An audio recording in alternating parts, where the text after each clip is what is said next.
Okay.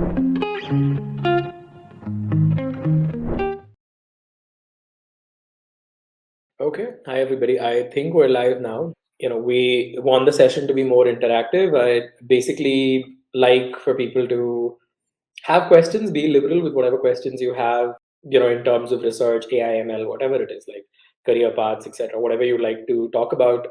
The goal here is I'll start briefly with my journey that should hopefully add some context in terms of how you could start, etc. But over time, we would like that, we can get your questions in. So take this as an opportunity to ask whatever personalized kind of directed questions you get. Hopefully, if you have any questions, feel free to send them out. We'll take them up, and yeah, let's try to keep this as interactive as possible. That's going to allow us to be more productive with this. If you have questions, start putting them in already, but we'll spend the first 10-15 minutes going over the journey, and then we'll go over the questions that we get with people. But I can see a few questions around what pays more in terms of data science and full stack. I think depends on a lot of factors, but I would say this, that an interesting finding I've had is that similar roles, or like similar job, not similar job family, similar levels across job families, like data science versus SDE, data science here being more MLAI oriented, not analyst like work, but more ML scientist kind of roles tend to pay more usually. Okay, so that being said, I think we'll give it a start, and we'll start taking your questions. I think they're already enough, so we'll start taking them shortly. But I'll briefly start with what my career journey was in terms of getting into research, and hopefully that adds some context in terms of how you could start, and add some awareness around the fact that you don't need any prerequisites when you start in terms of ML and AI. So for an introduction, I'm Ramit Sahani. I finished undergrad in NSIT Delhi in computer science and engineering.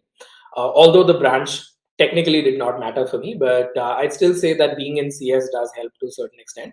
So I started from there. When I was just finishing college in my last semester, so I was already much behind compared to what students are doing these days in terms of being very active very early on.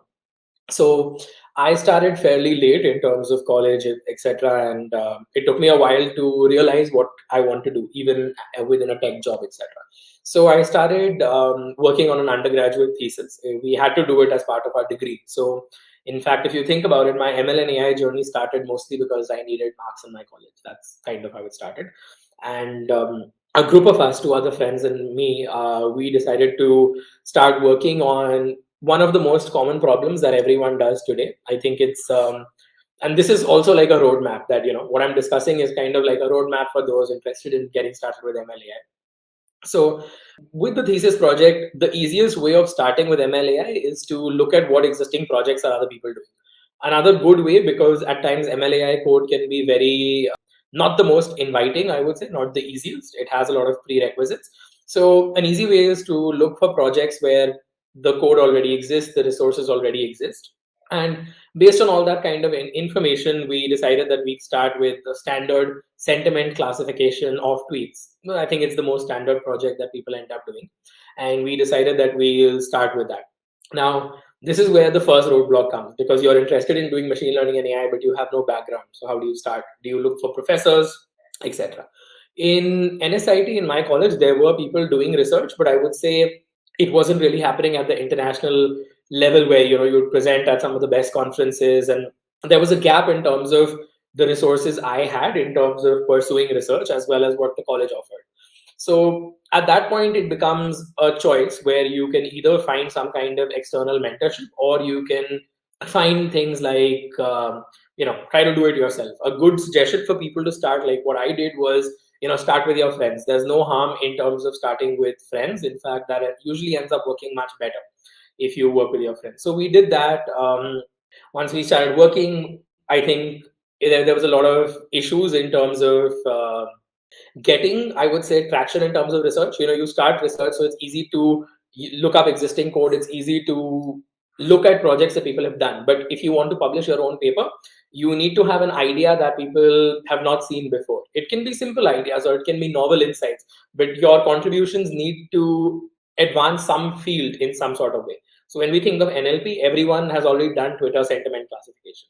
So you can't just do the same thing and expect to get a publication out of it. But what you can do is you can expect it to, you can make modifications, you can make improvements. And that's a good way of starting. Like, look at the code for, say, Twitter sentiment analysis, for example. And once you look at that code, you'll see that, what are some initial changes you can make. There are lots of things. I won't get into individual changes here, but you'll see that existing methods for Twitter sentiment analysis don't do really well on financial tweets. So you can think of your own algorithm of doing better for financial NLP, for example. So we started like that. We started working on a Twitter sentiment kind of problem.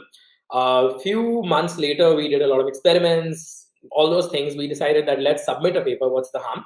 And this is something I'd recommend to all of you. If you're interested in research, don't wait for your professors, other students, don't wait for anything to start. You can start completely on your own. Another good thing about research is that often research paper submissions are double blind. Double blind here means, no, whenever you submit the paper, no one knows what your identity will be till it's accepted. So there's no bias in terms of which college are you from, what CGPA you had, what branch are you from, and all of these things. It's very open and inclusive to all, just as long as the content that you're producing is of actual quality and advances science in multiple ways. So that's kind of the key idea in terms of doing research. So we did that, spent a few months, decided that, even if we don't have a professor or anything, let's just submit a paper on our own and we'll see how it goes. Funnily enough, the paper got accepted. We got great reviews with it, and I would say that's how my journey in research began. But I wasn't aware, and hopefully this is a problem I'm trying to solve now. I wasn't aware of what kind of career prospects one has, in the research field. Like, do I necessarily need to do masters? Do I necessarily need to do a PhD? Do I necessarily need to do, some kind of extra courses, diplomas, whatever? So I decided that it's safer to stick to my software engineering job, which was what I was doing at Tower Research Capital. But I knew that I can take some time out to do research on the side. Another good thing if you want to pursue research is that it can always be done on the side. You can, again, I'm not endorsing working on weekends or longer hours, but what the only time I had available was to work during weekends or work during, late nights. So you make time for the additional research that you want to do. And once you are able to make that much amount of time, it's basically a good way of, starting to contribute to research. You submit your papers. Now, the good thing about research is that, let's say you submit your paper, a lot of people are worried that, is my idea going to be good enough? I think I see a lot of questions on the chat already where people are asking, I think one of the questions is, how can I elaborate on what makes a research paper different from a project report on a pre-existing paper? What amount of derivative work is accepted to in a research paper? And this differs. I wouldn't say that you need to have 25% different content, 50% different content. Rather, it's important to know that, even if it's like I'll give you an example. One of the papers I presented recently in Dominican Republic, most recent paper, in that paper, the actual change that we made in mathematical formula was 2 lines. In code, it was 3 lines of code. That's it. So I would say it's an extremely big derivative of existing work, but the impact it had was significant. So when people look at research, I would say don't look at plagiarizing, or obviously don't make obvious dupes.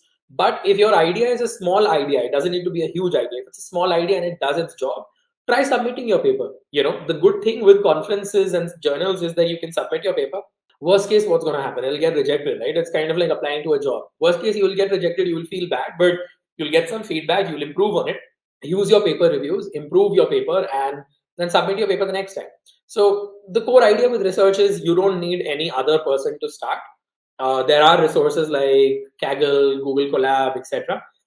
Use all those resources, use everything that you get, and just feel free to start. I think there's no reason to not start with research. Find friends, find mentors. I think I'm someone who, I think after doing a lot of independent research myself, reached a point where I started mentoring a lot of people. So in fact, today, if you look at the co-authors that I've had, we've had people who belong to tier 3 colleges. I've never looked at branch, none of it. It's always been anyone can start. The only thing is you need to, be willing to put in the time. So continuing in terms of my journey, I did the full-time job. I was doing research on the side. We started working with, other undergraduate students, etc., etc.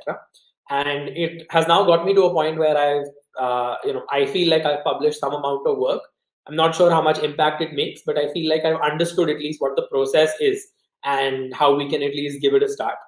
The next step, which I think is a good question that Sravya Reddy has asked about, how do you collaborate with German professors and how is the work presented in Germany? So to answer that, I would say that the biggest way in which it happened was before I had papers of my own, I would often contact people. You know, you randomly message people on LinkedIn, you email professors, you email companies, and you say that I'm interested in working. What can I do to work with you? And you don't get replies, right? And it's not their fault. Like, why should they give you their time? Ultimately, their time is definitely precious, and what can you bring to the table? You know, there are hundreds of students who are approaching people like them every day. That's where research opens up your doors, because I started alone with my friends, without any professors, without any resources. And once you have a paper of your own, you can kind of show that, this is the value I bring to the table. So if you have your own papers, if you have all of that, that is when you should reach out to professors. If you have nothing to differentiate you in terms of other candidates, think of it like this. Like, imagine that you're a professor and you get hundreds of emails every day from students. At that point, why will they pick you out of any other students? You need to have something to differentiate yourself. A good way is to show that you can do independent research, which is through a research paper, research projects.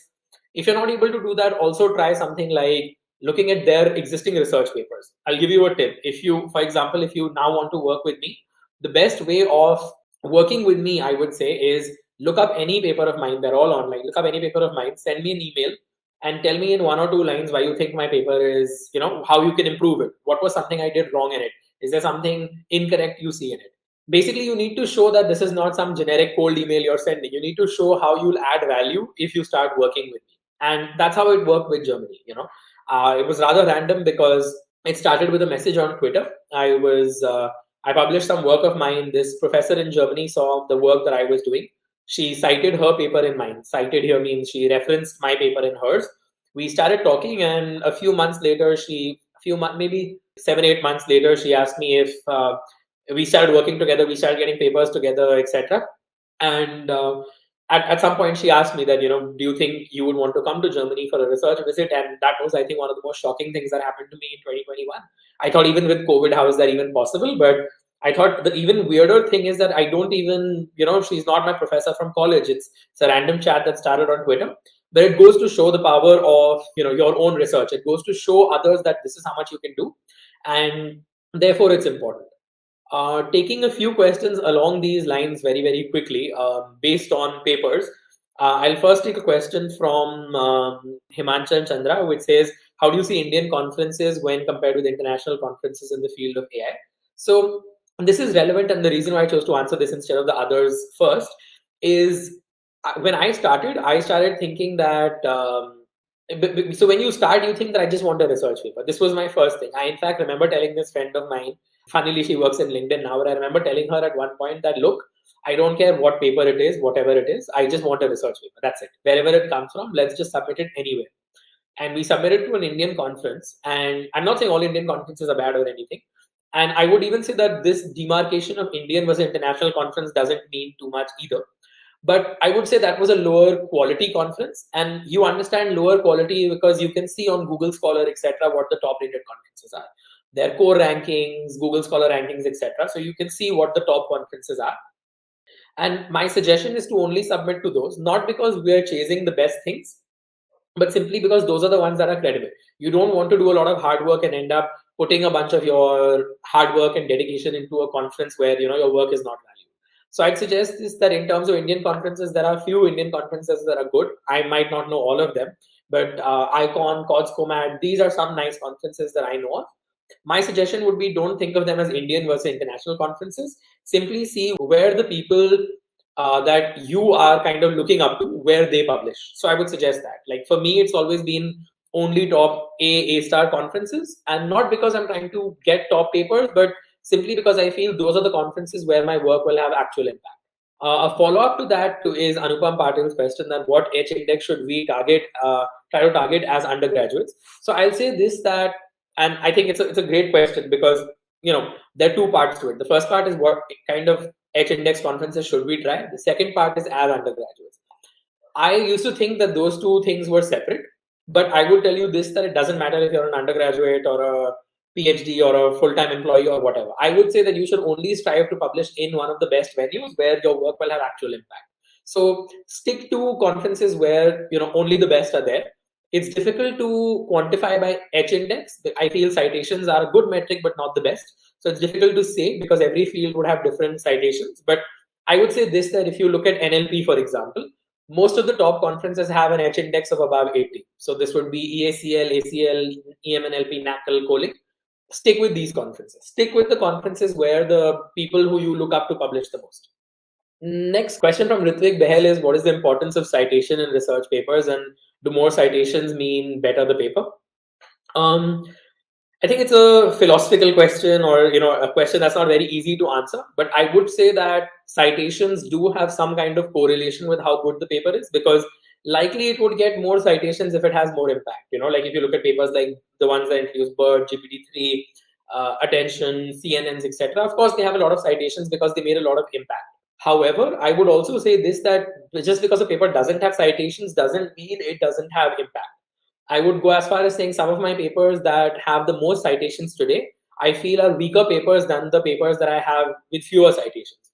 So I think it depends on the overall quality, where it's published, what the core real life impact of it is, how much does it advance science over citations. But yes, unfortunately, those are very subjective metrics. So citations end up becoming a good metric to think of. In fact, when you try to look at someone's quality of work, one thing we do look at is citations. A better way to look at citations is also through things like H index, etc. Lots of nice metrics based on citations. So I'd suggest looking at those. Okay, lots of questions. So I'm still behind on some, but still, I'm taking Abhishek's question next, which says, what's the main difference between a conference and a journal? So it depends, I think, field to field. I would say for computer science, we're at a point where conferences are definitely more popular than journals. But still, to break it down, journals are when you basically submit a paper, and the end goal is that it will get published in a journal, but you will not go to a conference, meet other researchers, and present it to them. So there's a little networking aspect that's lost around with a journal. But a benefit of a journal is that you can submit, you'll get reviews, and you can keep revising and improving your paper again and again. Whereas in a conference, there's always a certain deadline. You submit the paper by that deadline. After some, usually months, if it's a good conference, usually months, because it takes a while to review. After a few months, you get a notification. Either the paper is accepted or it's rejected. If in either case, if it's accepted, you're invited to come and present the paper. And in those cases, you can network more, you can talk more, and you can discuss work more easily. So in CS, ML, AI, conferences seem to be doing better because there's so much progress happening so rapidly that it makes sense to go and meet people, discuss these ideas. But if you look at things like physics, chemistry, in these kind of domains, journals are more popular at the moment. Okay. Next question from Harshit Garg. Did you ever feel like I should prefer doing software development or CP during software engineering? So, in fact, my entire background has been that. I did a software development job till the last 6 months. So my entire time, not entire time, but my last 2 years in college were focused on simply preparing for software development jobs. I tried competitive programming. It was not my cup of tea. I would say I'm not smart enough to do that. So I tried but failed miserably. And at one point I gave up. I thought I can't do competitive programming. I focused more on some other fundamentals like database, operating systems, all of these things, which to date help me. These help me in my machine learning job and research as well. And I decided that I'll focus on these. It helped me get my first software engineering job. And at some point, I realized that I'm enjoying doing whatever I do in software engineering, but I can take out some time parallelly, whether it's weekends, late nights, doing research, and that's kind of how it started. Okay, next question is C68 Shivam Mishra, who says, how do you prepare for masters as well as placements? So I think you need to prioritize something. Like that's kind of how life works, right? You can't say I want to do both simultaneously. Like when I started, I knew my priority was my software job at Tower Research. So I knew that if papers get rejected or if there's a work deadline that I have to meet, I will focus on that first. I will not let the papers come in front of that. So my suggestion to you would be this, that this is just from a personal perspective, that you can apply for a master's later as well, but the placements will come only once. So unless you're absolutely sure I want to, do a master's, settle abroad or whatever, I would suggest focus initially on your placements. And in fact, that will also help you because when you do data science, ML kind of jobs, or even if you do a master's in computer science or AI, you need to have those fundamentals like basic data structures, algorithms, operating systems, database management, all of those kinds of things. And in correlation with that is Shalmali Rathor's question asking about, do you need knowledge of data structures and algorithms for data science? So I would say yes and no. You need some basic understanding for sure. Basic understanding means you should know trees, graphs, arrays, all of that. But you don't need it to the extent where sometimes people would go for comparative programming. I feel comparative programming is more of a, it's more of an engaging activity that drastically helps a lot, but it's not mandatory. You don't need to go that extra mile in terms of studies. You don't need to know what a segment tree is, for example, but you should know what is, a regular tree. Then the next question is from Pankaj Kulkarni. What is the process of getting papers published or patents? So I'm not an expert with patents. I don't have any. So I'll just talk about research papers. So the process is basically this, and it's easier once you've got a hang of it. But for me, the process is you define some kind of high level problems that you want to solve. One of the high level problems that I've worked on recently was how can we use NLP data like text on Twitter, social media, Reddit, etc. How can we use that to build better trading algorithms for finance? Now that's an open problem, and you start looking at what people have done already. You need to find a challenge. Don't start research by thinking that I need to publish something. So where do I look at how do I start publishing? Rather, there's so many open problems that you will come across. Try to see how you can do those better. Try to see how you can experiment with it, play around with it. See if you can get other people interested. Are there similar people at your work? Do you have friends who do this? Are there random people on LinkedIn who you could probably reach out to and see if they would be interested in working on these kind of problems with you? So do that. Once you do that, you start working, you do experiments, you'll keep failing. At some point when you realize that you have reached, and research has progressed to a point where even if you have negative results but they introduce interesting findings, people would be interested in learning about that. So after you feel like you've got some useful findings, you start writing your paper, you try to edit it, draft it, get it reviewed from different people. After all that is done, you usually submit it to a conference deadline. Now, go to Google Scholar or Core conference rankings, and you'll see what the top conferences are. Look at what their deadlines are, see which ones align the best. If you're doing NLP related work, look at some NLP conferences, look at the deadline, by then polish your paper, submit the paper, and at that point, if the paper gets accepted, great. If it doesn't get accepted, you can keep doing iterations. Okay. Next question, how do you go about identifying open problems in areas of your interest? So this is basically if you need to keep reading research papers. You need to be in contact with people who read research on a daily basis. You need to be in that kind of environment. It's kind of like saying, how do I decide which mutual funds to invest in? Or it's kind of like saying, how do I decide which restaurant I should eat in today? Or which new restaurant I should try? You'll only know if you're aware of what new restaurants have been opening, right? So my suggestion for that in practical sense is there are a few Twitter accounts. In fact, I do it myself. So if you're interested, feel free to social media is, I think, a great way of disseminating that information. Twitter, Instagram, LinkedIn, all of these. Like I talk about all of these things there. Come follow me, you'd see. But there are even better accounts like on Twitter where, some relevant papers to you keep getting recommended. In fact, Google Scholar, Semantic Scholar, these are websites that keep looking at what kind of work you're interested in and they recommend papers. Basically, I would suggest subscribe to some free Twitter accounts, LinkedIn accounts, follow people who talk about research, see what they talk about, and that way you'll see what are, like, if, for example, if you're interested in finance, you'll see that I will talk about finance related papers, financial problems. And when that happens, you will see that I'll also talk about my own paper. And when you start reading papers, the biggest way of doing that is first finding relevant papers. After you find relevant papers, you need to start reading those relevant papers. And when you start reading the papers, you'll start identifying that, oh, maybe this could have been done slightly differently. Why didn't they do this? Or maybe I should try it like this. Another good way is if you start looking at future work that people write in their papers, that's a very good way of finding problem statements around those areas. Manisha Reddy has asked, how do you start data science research if I'm from a BCom background? So I would say that because I personally don't have that kind of background, it's very difficult for me to say, but I feel you already have some math background that would help you. But my suggestion would be that in such a case, you need to start doing some sort of courses. These could be free online courses, they could be paid courses like what Scalar has, for example. It depends on how much you feel you can do on your own versus what kind of content is available. But I would suggest taking up some kind of course rather than winging it completely on your own. Next question is, one concern is from Ginny Garg around the cost of publication in conferences. Very valid point. So When I started, it was a very big problem for us. Like the registration fees was 44,000 Indian rupees. I still remember, and it was three students, and we didn't know how do we pay for this. So we decided that from our internship stipends, we'll just split the money and we'll pay it. So we did that, but it's not a sustainable thing. I would not recommend it to anyone. I would say this, that most of the top conferences, especially if you're students, they will fund your paper. There are even scholarships that will allow you to go for these conferences. I, in fact, back just right before COVID, lucky me, but right before COVID, I attended this conference in China and I got a full travel grant to go there. So the top conferences will help you in terms of getting sponsored. So you should try that. If you're in college, you can try to get your college to also fund it.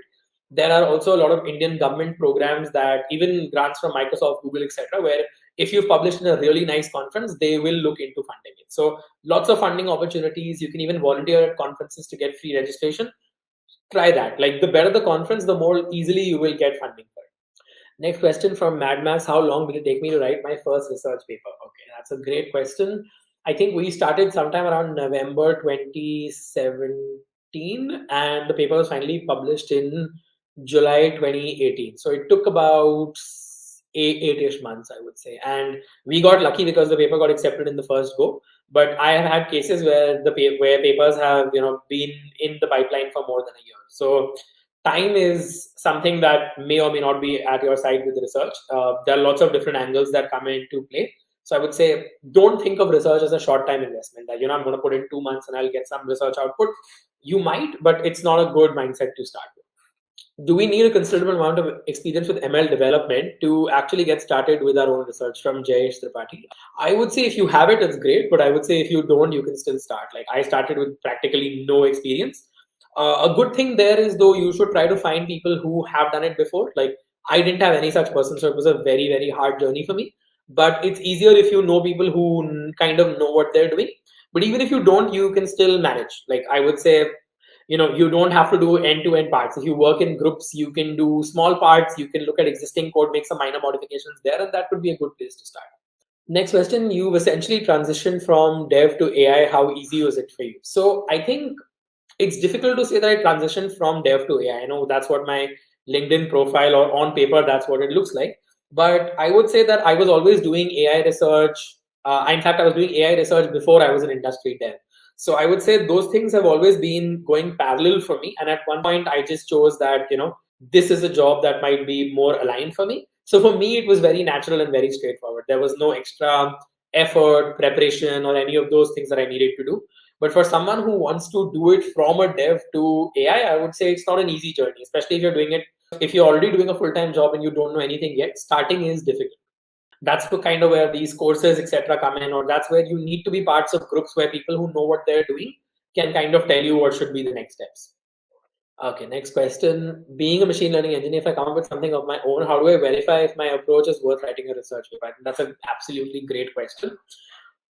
Two ways to think about it. One is you can try reading more. Like the more papers you'll read, you'll see. I'll give you an example. So a while ago, I got this great idea that why don't we try something like, it's difficult to explain here, but I thought, why don't we try something like using social network graphs and graph neural networks for hate speech detection. So I decided that, okay, before I put in more effort here, let me go and Google and see if other people have done it. And I saw hundreds of papers pop up. So a good way is search for what you think you've done. Try to see if people would easily do it. Like, have people already done it? How easily available is it? If you find it very easily available, I would say perhaps it's not going to be worth writing a paper because you've not invented something new. There's no new findings. A more different route could be just go ahead, submit it. If it looks similar to existing stuff, the reviewers who are experts will let you know. And maybe you wasted some time, but you tried the research paper procedure. And perhaps if it was actually something new, then maybe the paper does get accepted. So the good part about conferences is you get feedback. So don't be scared in submitting your work. Go ahead, submit it. Competitive programming versus research work, which brings more attention and is preferred by recruiters or companies? So good question, but not a straightforward answer.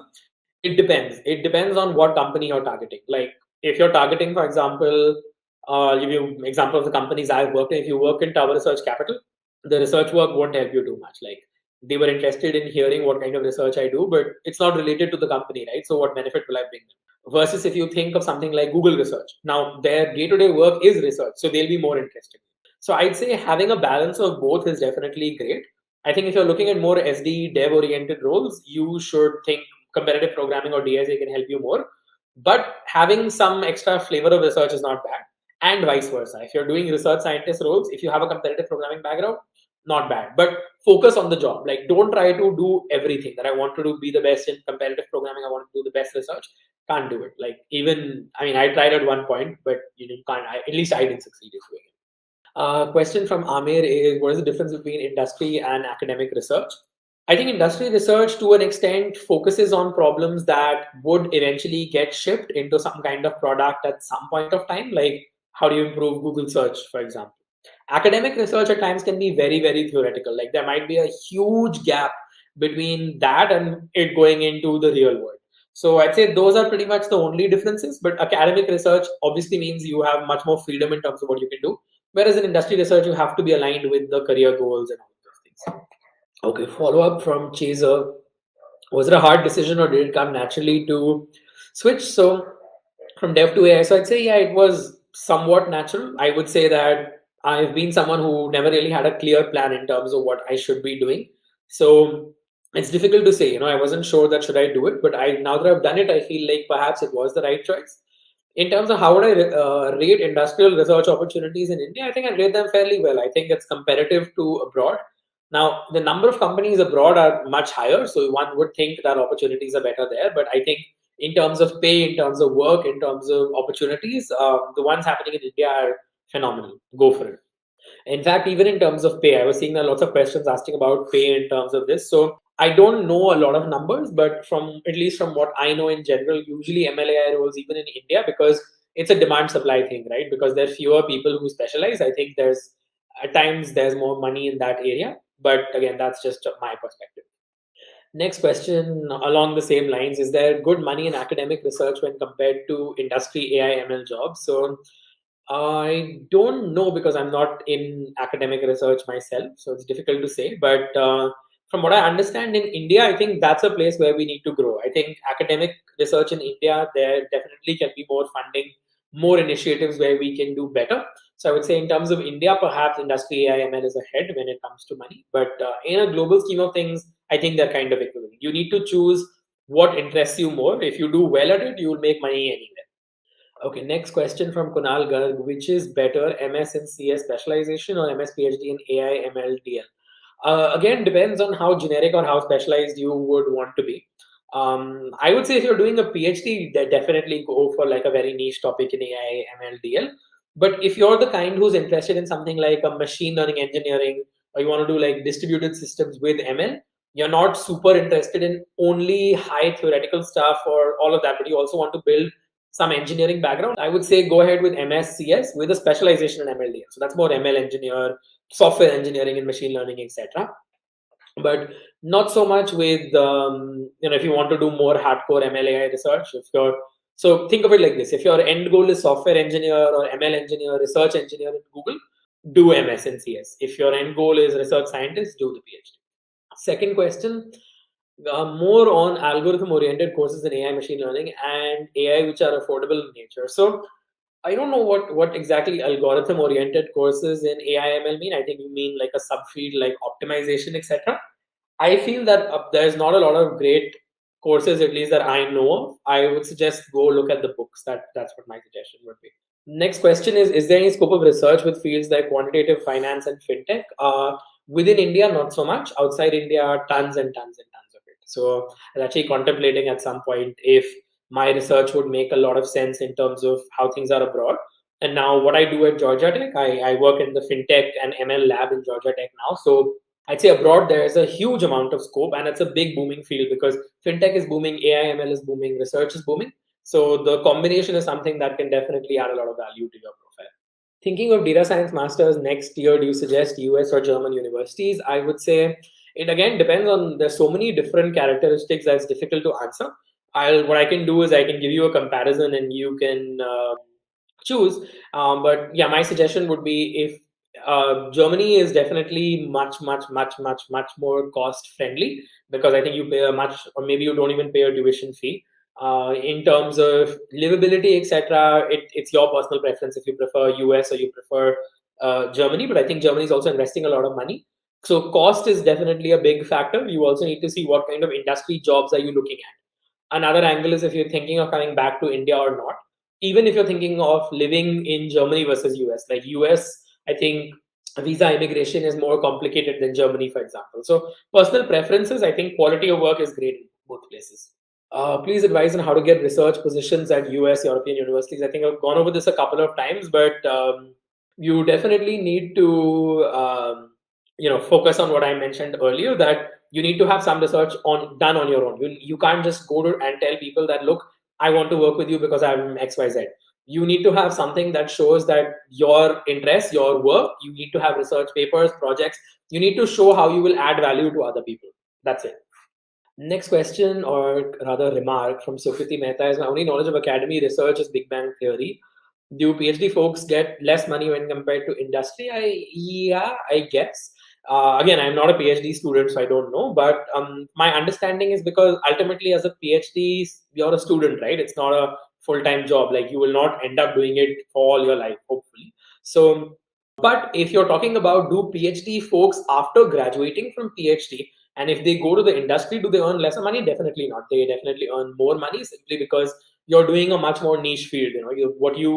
The amount you invested, the amount of time you invested in your PhD allowed you to get a huge load of skills that most people do not have. So that's the whole thing around AI/ML, that it's a much more niche field. So there's more demand, and therefore there can be more money, but you need to be more specialized in that area. Next question. How difficult is it to get into industrial research without a master's or PhD? So, tricky question.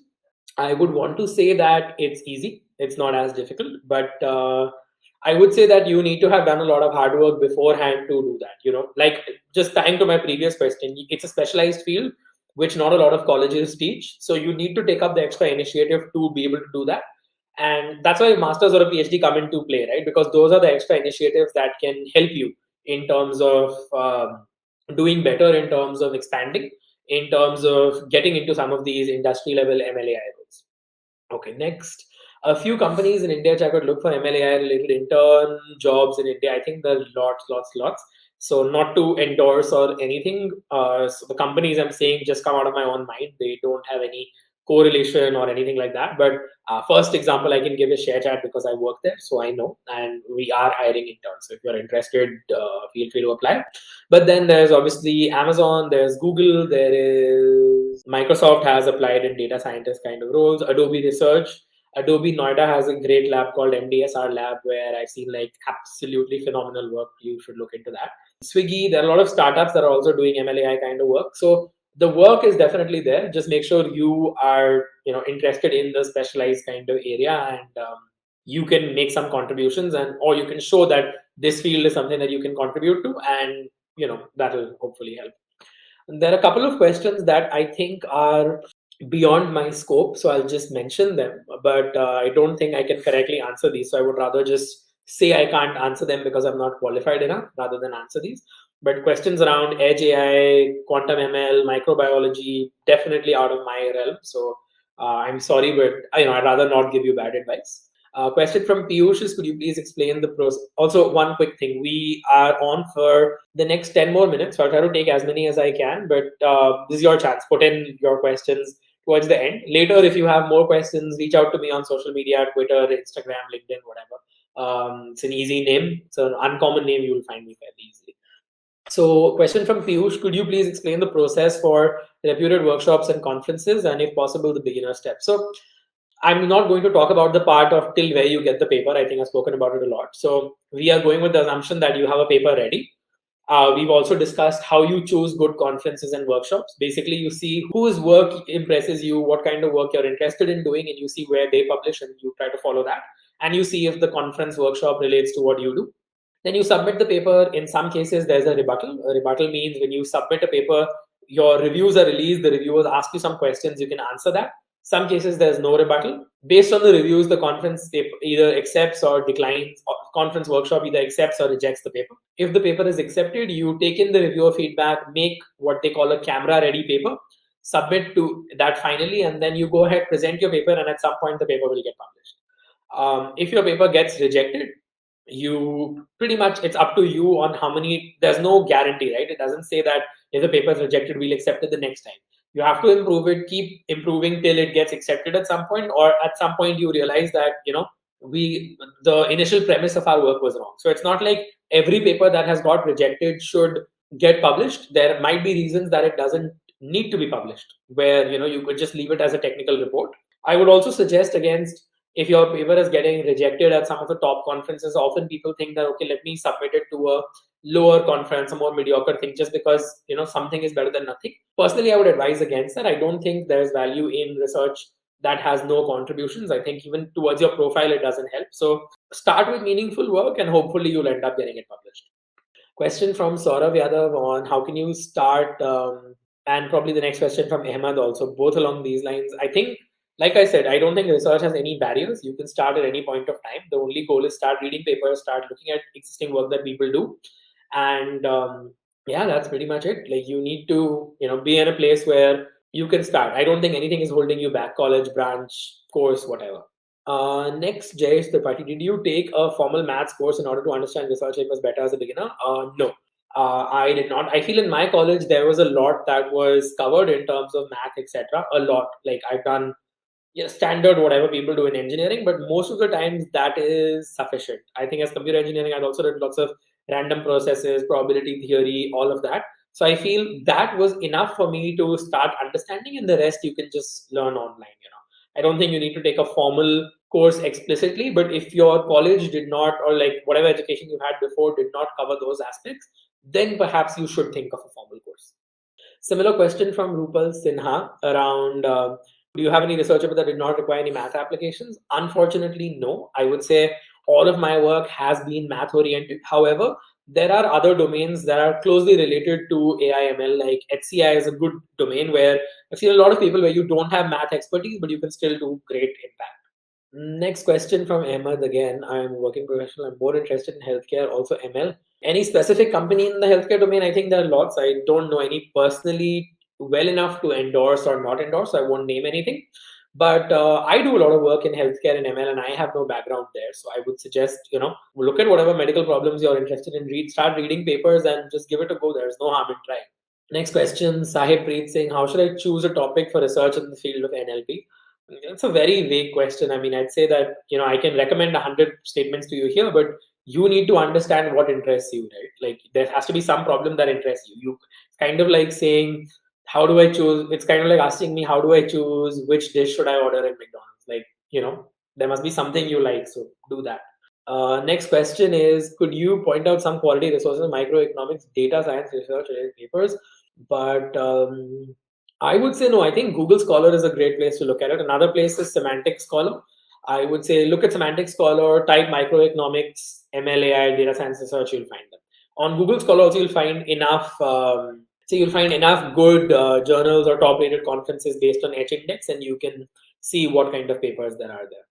Okay, next is from Udit Agarwal and from NSIT, generally published in IEEE Transactions. Okay, it's a good advisor. How does this journal compare? Okay, I think the journals are great. It's again it's again a personal preference. If you prefer the journal style versus the conference style, like personally, people I work with prefer the conference style. I think a benefit is you get to do a lot more networking with conferences, which works well with my kind of work.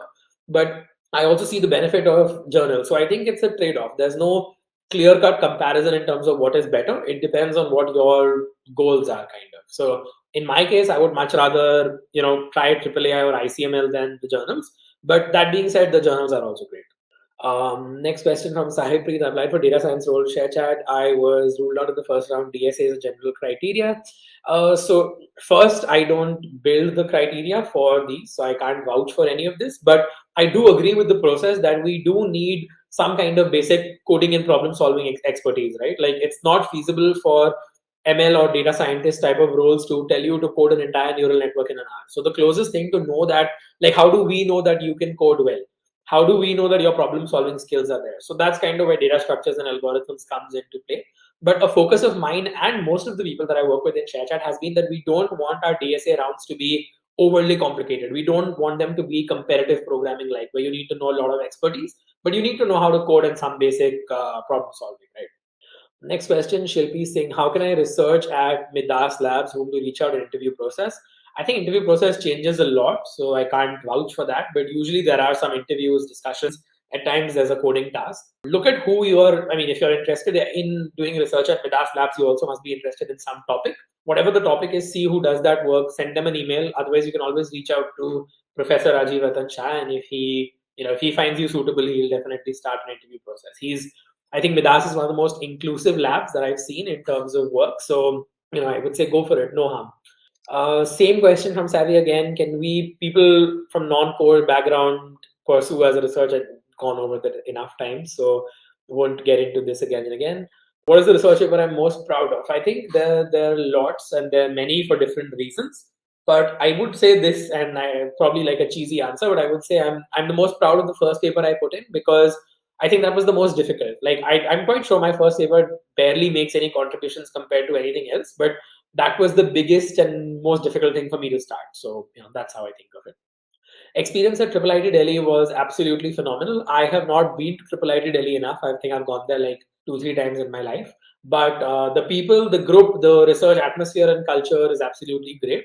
In fact, at times I think that also Triple IT is very close to my house compared to NSIT. So a lot of times I look back and think that I wish I did go to Triple IT instead of NSIT. But so hopefully that gives you enough idea in terms of what I think of Triple IT. Is ZS a good company for data science, and how can we crack interview for text analytics? I think these are too specific for me to answer, so I'll pass. A lot of questions that are there above, so I'll use the last 2 minutes to take the questions I missed initially. But if you have more questions, feel free to reach out to us. Reach out to Scalar, reach out to me on any of the social media platforms. Scalar, me, we're on all of them, so we'll reach out to you there and take up any more questions that you have. We also plan on doing more sessions like this, and we'll give you a bigger time heads up from next time. So we'll take those questions. But last questions quickly. Okay, statistics. This is from Saurav Chakravarti. Statistics should be learned as a base of ML, right? Would you kindly tell us about some resources? So I think yes, definitely. Resources wise, again, I don't want to endorse anything, but I think there are lots of courses, lots of books online. Personally, I prefer just reading books, online PDFs and books. So start reading basic stuff like when you look at linear regression. The linear regression is also a stats problem. A lot of people don't think of it from the stats perspective, but if you start googling, you'll find a lot more around it. Final question that I'll take. Okay, last question from Shivam Mishra, BTech student. I want to have some projects in MLAI, plus be open for software engineering. So, how do you prepare for both? Okay, I think we kind of answered this already, but I'll again say this that just based on what you're mentioning, it seems more like you're interested in a software engineering role first. So, keep research as a back end kind of thing.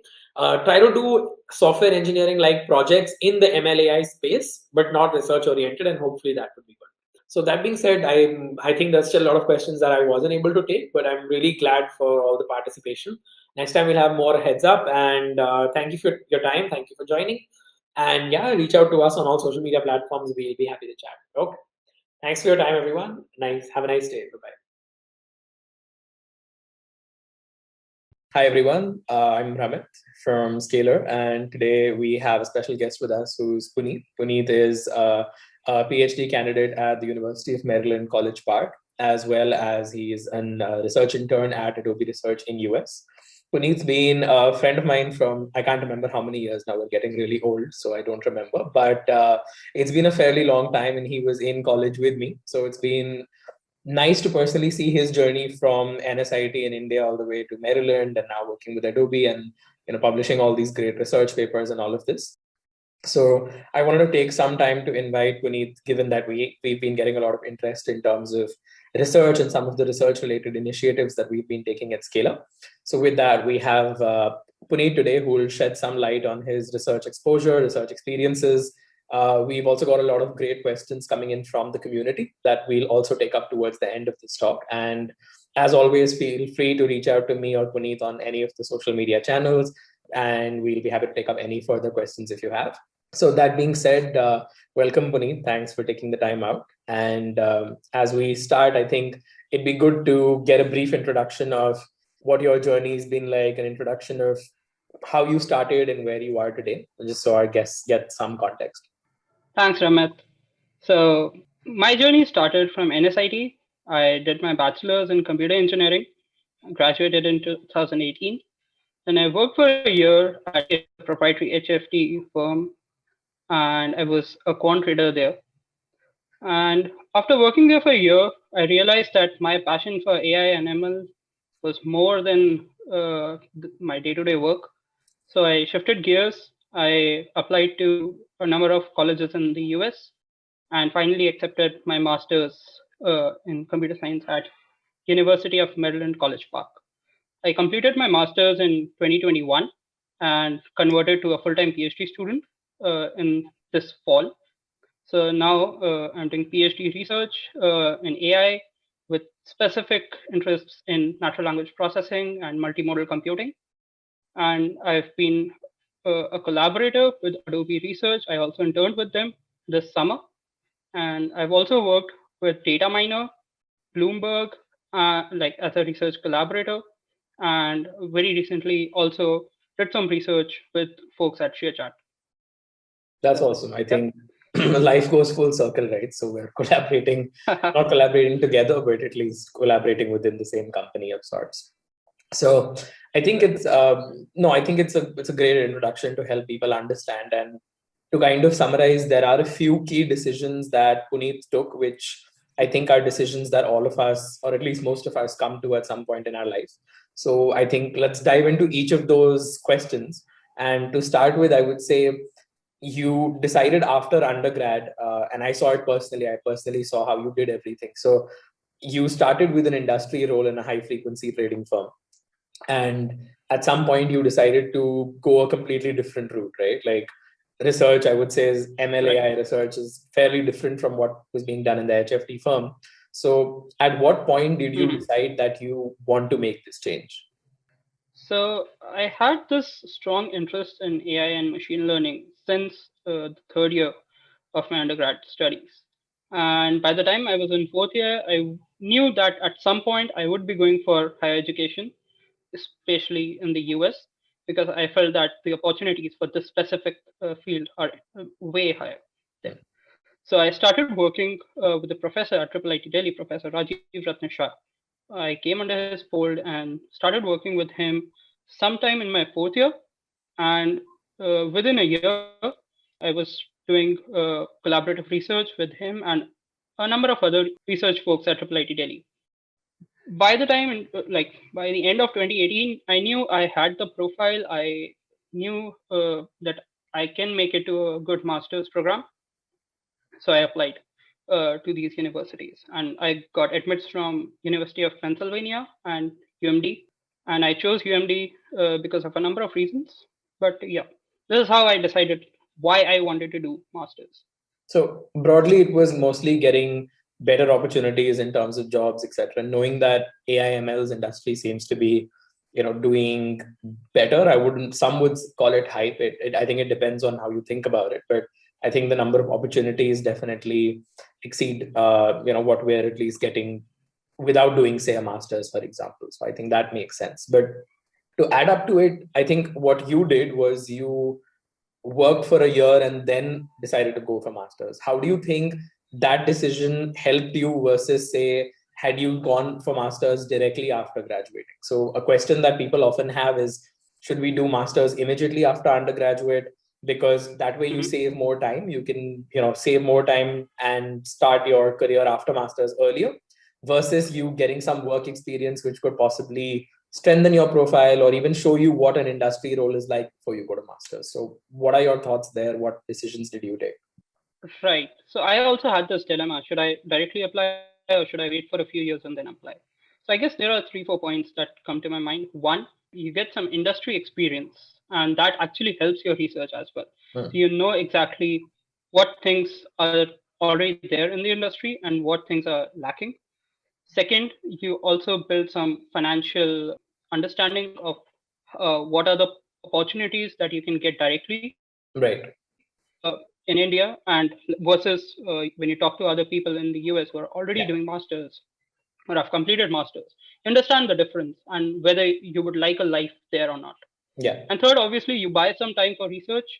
Not everyone is as prepared at the end of their fourth year, Yeah. so you always get some time to do. Right.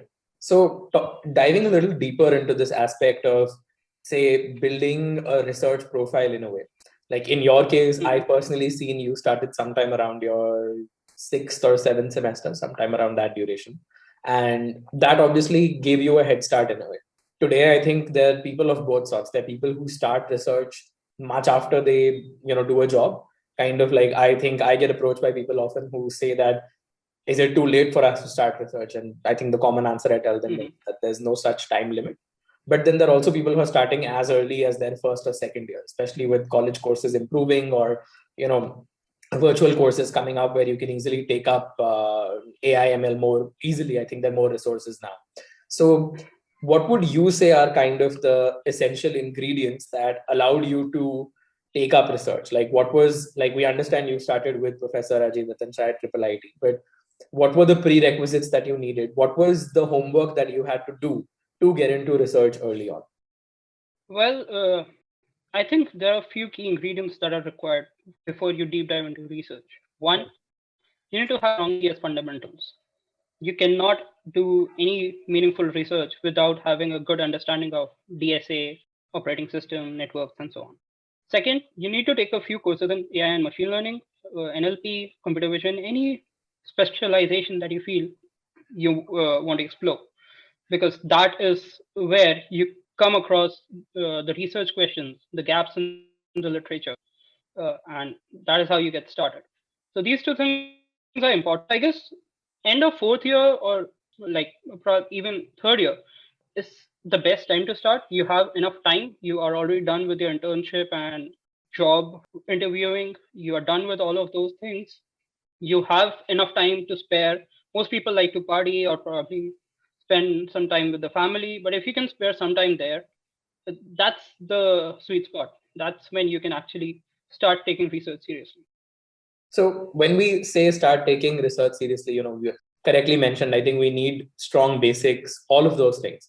But often I think a barrier that people see, which I'm not sure I personally agree with, but I think at times people Mhm. see a barrier that our college doesn't have a research culture.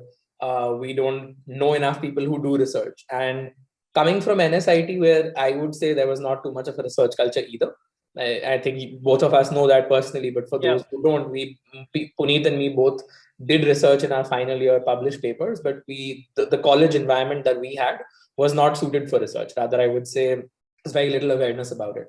So, how do you go as someone who wants to do research, has done all the prerequisites, has taken the courses, done all the homework, but still does not have access to a professor or some kind of community where you can do research? What is the homework you do there? Like when you reached out to professors, what is it that helps you stand out? What should people be doing to get such research opportunities?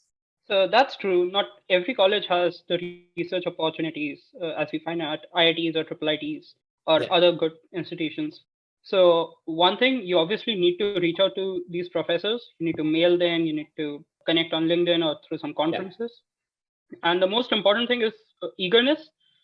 You should show willingness that you really want to do research. You can make some good projects on GitHub, probably create some YouTube videos about that, or like just approach through some connections with alumni. Uh, these are the few things that most people do. I personally went through some research projects. I showed Professor Shah some of my college projects, and he was impressed by them, and he saw some potential. So I'm glad that he took me under his wings. So that worked out.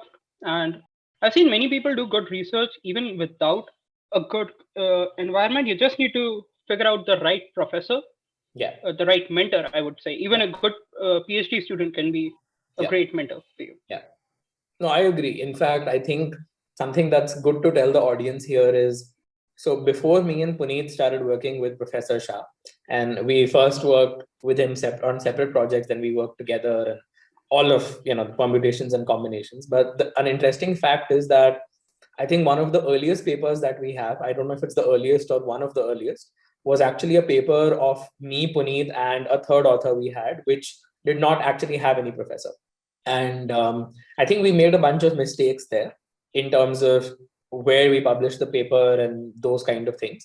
But I think the key point is that we were able to publish the paper first thing on our own without any kind of external knowledge. So I think we went from a point where we didn't know anything, like how do you write a paper, how do you start writing a paper, how do you submit a paper, what is the process like. We knew nothing, yet we did it. We submitted the paper. Oddly, it got accepted, whether you call it luck or whatever it is. Today, I think it's one of the most highly cited papers both of us have. So Yeah. I think the interesting part here is that if we started with a professor or with some guidance, I'm sure we would have been better off. Agreeably, like we would have had it in a better venue and it would have had more impact and all of those things. But it also goes to show that even if you have a bunch of motivated friends or even classmates who you don't really know well but who want to do research, think like if you have a group project that you've done for a bachelor thesis project, like I think in for Puneet's case, my case, we ended up publishing our bachelor thesis projects which were done in our groups. So these are easy ways for people who don't have a research community to just start. Like I think something is better than nothing. And if you start, you will reach a point where you understand how to go from step A to B. But you need to be there where you start publishing or start doing some kind of writing stuff. So, as a follow up to that, I think both of us have made early mistakes in terms of research that we've done. What are some good pointers that you would give to people who are just starting out with research? Like they have a group and everything, but what are some important key quick takeaways that they can have before they submit their first paper or before they try to write their first paper?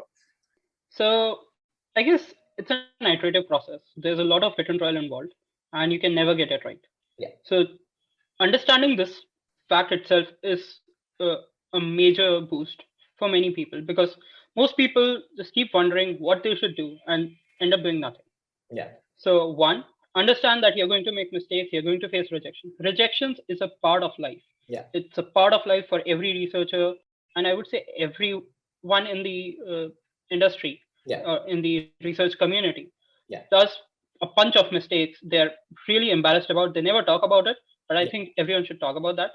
Second, read more. The more you read, the better you'll Yeah. have ideas, the better you'll write. So this is important. Read papers, even if you don't understand them. Just Yeah. read the abstract, read the methodology, ask questions, mail the authors, like try to discuss them in a group. So this is pretty helpful. I guess almost every good university has some research circles. Yeah. So try and attend those research circles. Try and get some good ideas.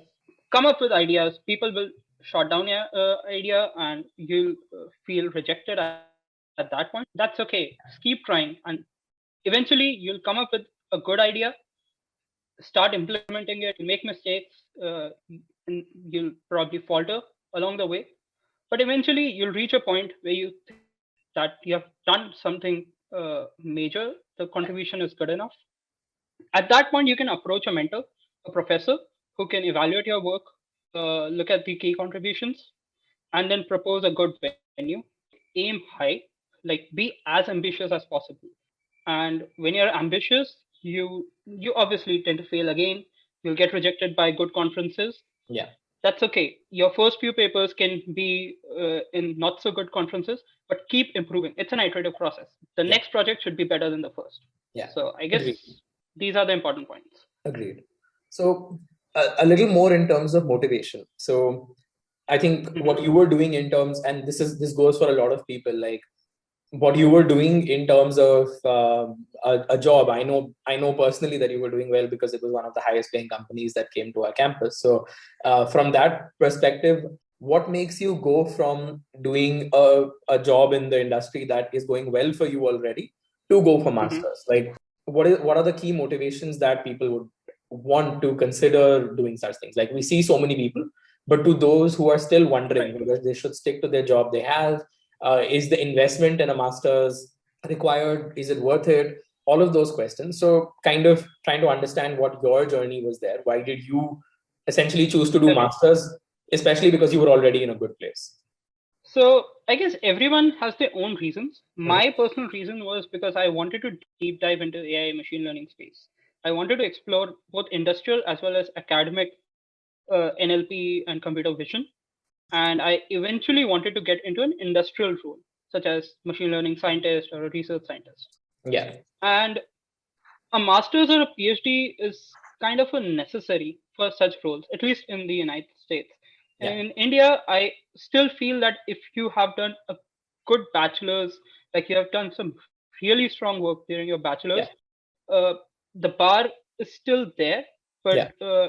in the US, like with all the different PhD and master's program, it kind of becomes necessary, and it actually helps because Mhm. you go through that journey where you learn so much. Like my Yeah. entire master's and the part of PhD has been full of learnings, and I feel that everything will be super helpful when I transition into industry. Yeah. So this was my motivation, getting into an industrial research role, and which is why I chose University of Maryland, College Park, Yeah. over other extremely reputed universities, because UMD offered the kind of courses and the kind of research opportunities that Yeah. I was looking forward to. Yeah. I think an interesting thing that people don't know is that Puneet also got scholarships for masters, and in most cases, PhDs in US are anyway funded. It's not a role that requires more investment from people's side. So often I've seen that people would kind of, at least in their mind, inflate what amount of investment it would be to get into a master's or a PhD. But I think eventually, if even if it's not always about a monetary aspect, but even if you think from a monetary aspect, I think the returns are well worth it, especially when you start thinking of how you'll earn in the US and what kind of returns you get from that. I think eventually those things balance out. And I think it's good to have Puneet here, who brings that interesting exposure where, although he's doing a master's and a PhD, but eventually would like to do something more industry oriented, as he's doing with his collaborations with that he's done with Bloomberg, now with Adobe and with ShareChat. So he's always had that research exposure within the industry. Now, an important point here is that when you are doing or looking for this industry kind of work in, after your master's or your PhD, what are the benefits that you think you got by doing this master's or PhD, which you would have not got otherwise? Let's say if you had done, say, I think obviously one of the biggest things is that you get to live in the US if you want to, and that comes with its own pros and cons. But other than that, in terms of absolute job opportunities, like even if you had to come back to India, for example, what things do you think you've got an edge over with such a program? Okay, so I guess the number one thing is that before my master's, I was more of an engineer. My work involved designing applications and solving problems which do have a deterministic solution. Yeah, Uh, as a researcher, as an applied AI researcher, I feel that I'm working on things that do not have a deterministic answer. Let's say the kind of projects that I have done, the kind of research publications that I have looked at, I won't say they are solved problems now. There's much work that needs to be done. But the kind of roles that I will now be looking into will require me to come from a mindset where I'm not just thinking of solving the problem for a specific company or just doing my job, but contributing to the larger research community as a whole. yeah, Let me give you an example. So, very recently, I did a project with Adobe that involved working on layouts and documents. So, the problem was not deterministic. In fact, it's a hard problem. It's still not solved. We have made much progress in the space, but there's still much to do. But whatever work that has been done has actually improved the state of the art by some X yeah, percentage. So it's an iterative journey where you keep improving, yeah, and the companies want to hire such people that can think creative solutions for solving these hard problems. yeah, So this is the context. If you want to solve hard problems and apply creative solutions to it, yeah, a PhD offers you the best platform to start doing this early on in your career. yeah, And once you keep doing this for, let's say, 2 to 3 years, with different collaborations on different projects and different domains, you get into that mindset. so that when you transition into the industry, you already know how to approach these hard problems. Yeah. No, completely agreed. I think another interesting thing that people should see, that what one gets out of a master's or a PhD, is that you do a lot of industrial internships along your way. I think at this point, within 2 years, you work with at least 4 or 5 companies easily, maybe more through your collaborations. And that allows you a lot of different Right. industry exposure. And it sets you up for some really niche roles that someone without a master's or a PhD would not get. Me personally, having not done a master's, for example, I've often had conversation in conferences where people would say, oh, you don't have a master's or a PhD, so you would not be a good fit for some of these roles. So when you think of something like, when you see roles like Facebook AI research, you see roles like Google research, Adobe research, the big thing to keep in mind is that yes, these roles are slightly more prestigious, they're slightly more selective, they do come with better pay packages, with better benefits, attending conferences, networking, all of that. And the pathway to that is showing that you can do applied research, which comes with masters and a PhD kind of degree. That definitely comes. So pretty much agreed over there.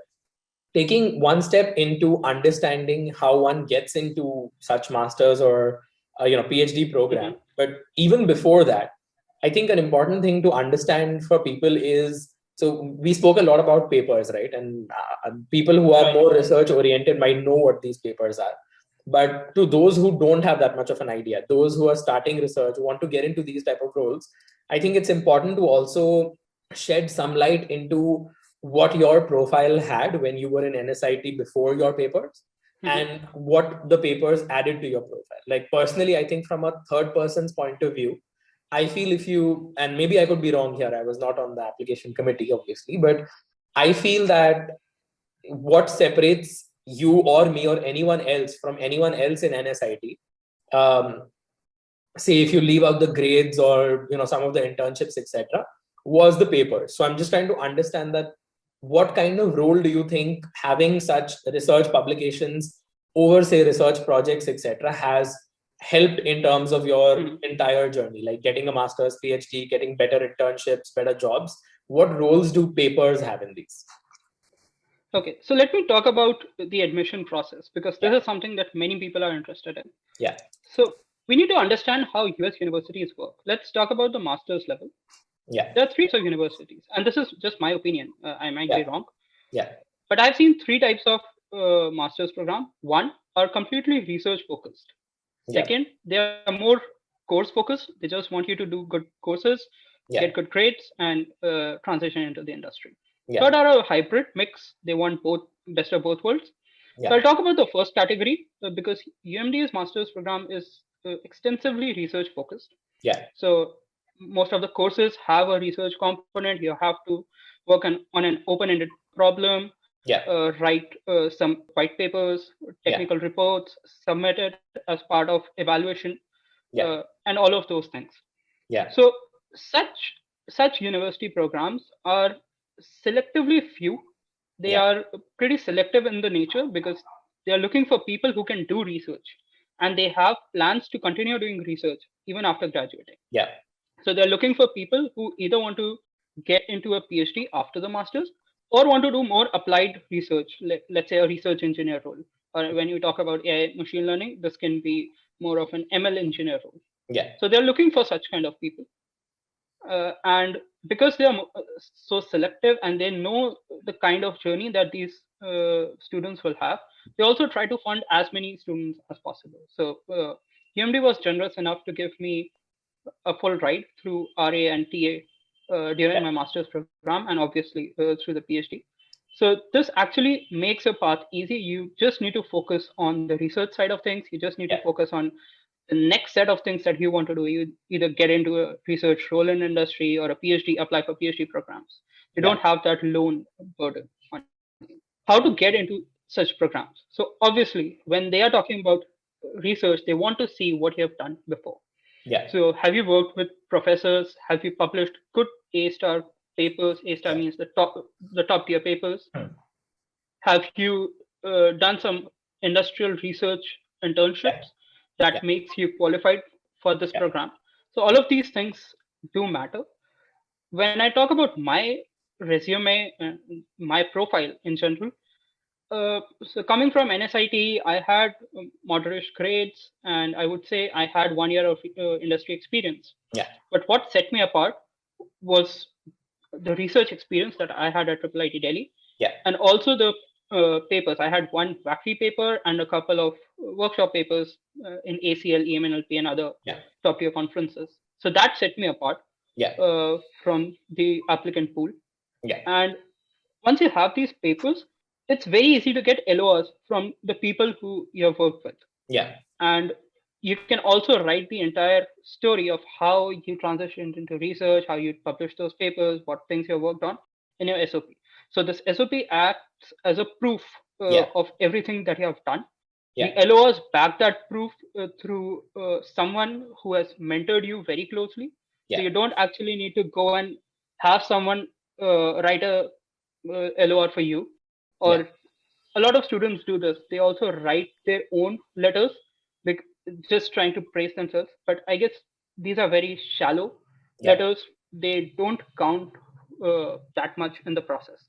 So, but if someone accredited who is a professor or has done extensive research Yeah. uh, actually vouches for you, and Yeah. you show that you have done some good work, that Yeah. sets you for the program. Like Yeah. that makes sure that you will have a good chance of getting Yeah. admitted into Yeah. such a selective program. Yeah. Yeah. I think I'd add on to that, that I wouldn't necessarily say that Mhm. research publications are necessary for getting into a master's or a PhD program, or that they're necessary to get into an AI related Right.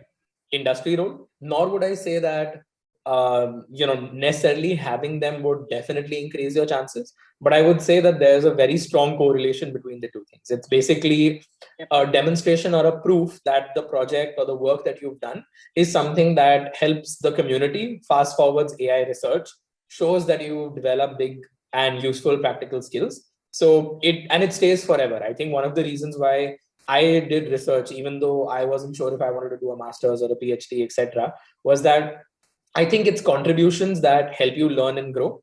It adds a different perspective to your world. But most importantly, these are things that, unlike a job, for example, they stay with you forever. Like once a paper is published, it's there forever. It shows that this is the work you've done.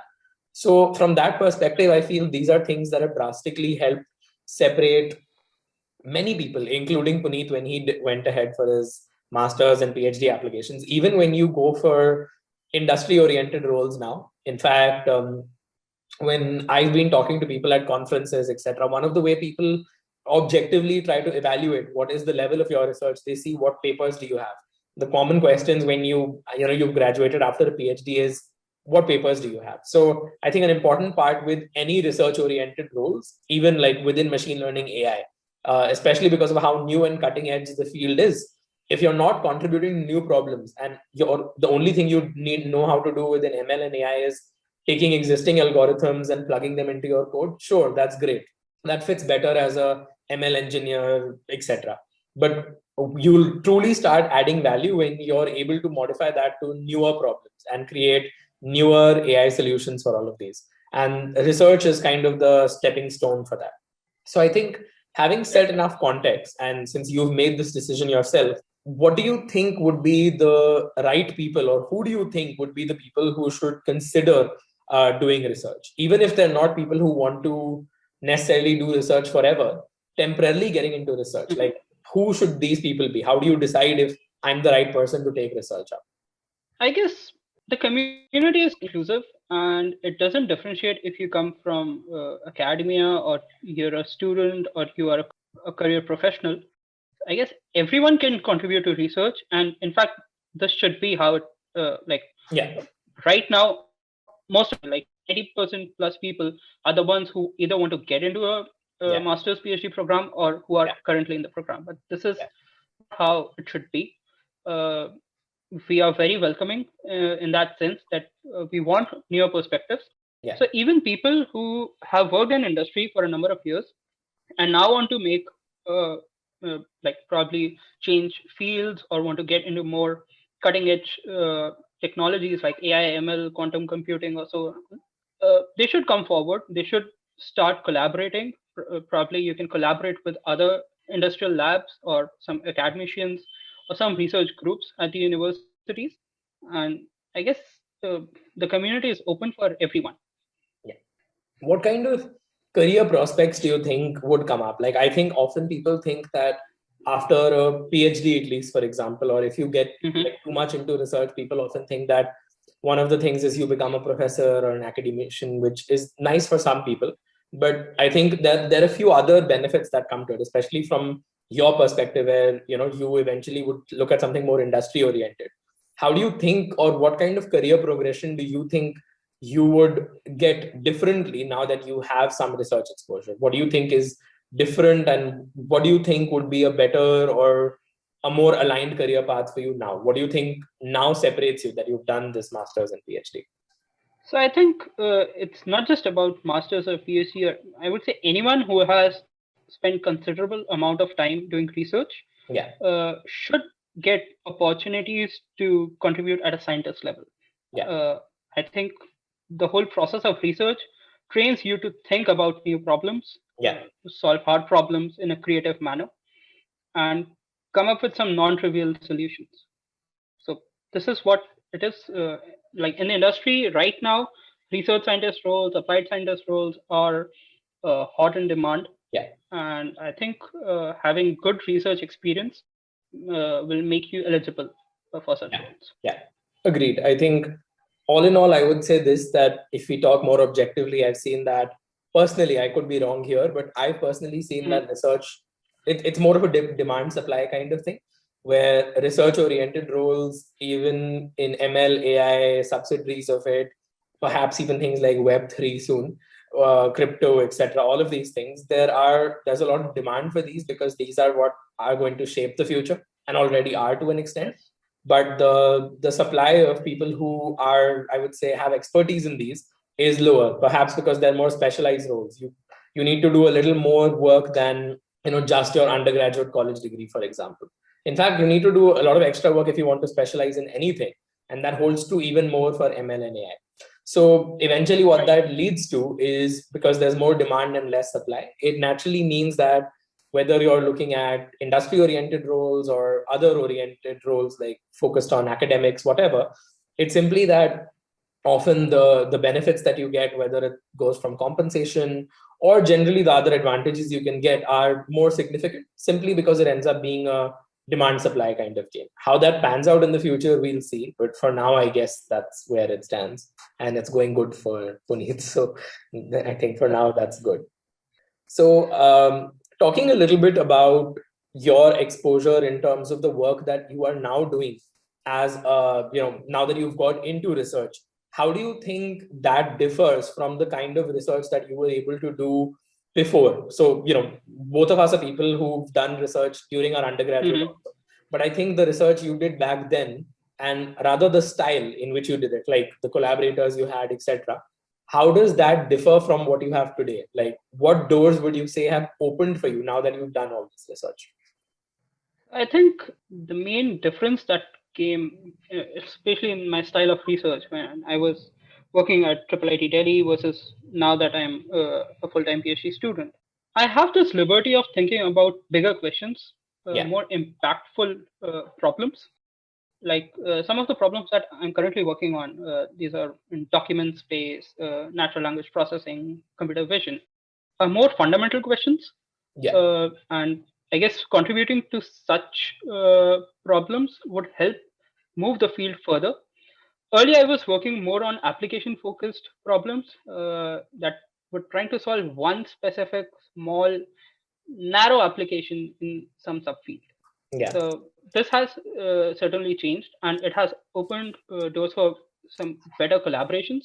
A lot of people are not specifically tied to an application, but want to work more on a fundamental problem. Let's say you're working on natural language processing, you look at BERT and you see that BERT has its own challenges. BERT doesn't scale well for large documents. How do you solve that problem? yeah, So what are the different methods that you can apply? So now this is considerably different from solving a problem, say hate speech detection on a data set yeah, sourced from the internet. So yeah, that's more trivial. It can be solved using some of the existing technologies by combining a bunch of different things. But this is a more fundamental problem. Tackling this problem means almost every company, every research organization is now more interested in your work. So I Yeah. guess this comes naturally as you keep doing research, you mature in a way, and you realize that there are better questions that need to be answered. There are better problems that need to be tackled. Yeah, no, completely agreed. I think one of the biggest benefits is having exposure to, I'd say, more general problem statements that can make Hmm. a bigger impact. Like, I think when people start research, we all start from an application perspective. Like, you start with the data set and you try to solve that problem, which is a good way to start. But when you want to start creating actual value, you need to solve bigger, more general problems, which at times come with Right, greater exposure, with better connections. And I feel like doing some research on your own is a good way to start with that. right. So I think it's been really helpful understanding a lot of your journey, understanding Hmm. a lot of those decisions, which have been really helpful. Now we've got a huge number of questions that came in from Twitter and LinkedIn as well. Yeah. So I'd like to start by taking some of those and getting what your opinion is on them. So the first question is, how do you choose a research topic and publish a research paper for the first time? I think it's a good question because this is where most of the people today stand. So Right. So I guess your first research project should be entirely based on interest. What topic actually interests you and you solving that? So I guess this is how I started when I looked at the internet in general, different social media platforms like Facebook, Twitter, and I found that there was high volume of hate speech, and I wanted to solve that. So I started studying what tools and technologies I can use to solve this problem. I got introduced to different aspects of natural language processing and social media analytics, yeah, and this is how I started my research journey. And then solving next problem and then trying to solve other sub problems, you yeah, tend to form a research topic of your own, and then yeah, you can keep contributing. So this kind of creates a niche, and then you can either keep exploring the same niche, or you can then yeah, digress to some other topic in the yeah, related domain. yeah. Agreed. I think one of the important things to keep in mind, which people Hmm. don't look at, is you need to focus on what your interests are. Like eventually, agreed, you're doing research because you want papers and that helps your master's application or it helps you get better jobs, better salary, etc. But if you want it to be sustainable, you need to do something that interests you. That I think holds true for anything in life, but even more so with Hmm. research. Start with a problem statement that you have some interest in. Most likely it'll be an application. And I'll give you some broad applications of it. You like something like Pokemon, for example, like me, you'll find research papers that do things about simulators on, beating or like building bots for Pokemon games, for example. So there's research to do in a lot of different areas. It doesn't have to be very mathematical, geeky. At times, you don't need any prerequisites. You can start from anywhere, but start with what interests you. I think that's a good way of thinking about it. Now, the next thing is a lot of times bachelor's degree or things that people are doing in their undergrads Hmm. are very fixed. I think that's changing now, but at least back when we were looking at it, things had a very fixed curriculum. In such a case, how do you, or what is a good way in which you can choose a research topic which will be in sync with your bachelor's degree? Okay, so this depends case to case, but the general idea is that you should approach your professors or your thesis advisor, because most of the times we don't realize these professors, they have been doing research for a very long time, and they know Yeah, what are the good open problems that you can contribute to. So feel free to reach out to your thesis advisor or probably some senior in your college and try to yeah, get some ideas. And yeah, that's a good way to start. Like, this is what I did. I started with a research project that interested me. I based my bachelor's thesis project on the same, and then went for a publication. So yeah. this basically helped me get a good bachelor's thesis as well as get a good publication. Right. So following up then, this is, I think it's perhaps, a Mhm. more common question that I've seen often is how difficult is it for a non-core student, for example, like a, chemical engineer, for example, to get into something like ML and AI research? Because often we've seen ML AI research at times at least has a prerequisite of computer science. And often those students tend to get a preference during master's applications or even industry oriented roles. I think, just to not to just give an answer before Puneet even answers, I think papers are a great way which show you that value. But over to Puneet, like what can people do from non-core branches to compete with people in CS related branches for MLAI roles or master's applications, etc.?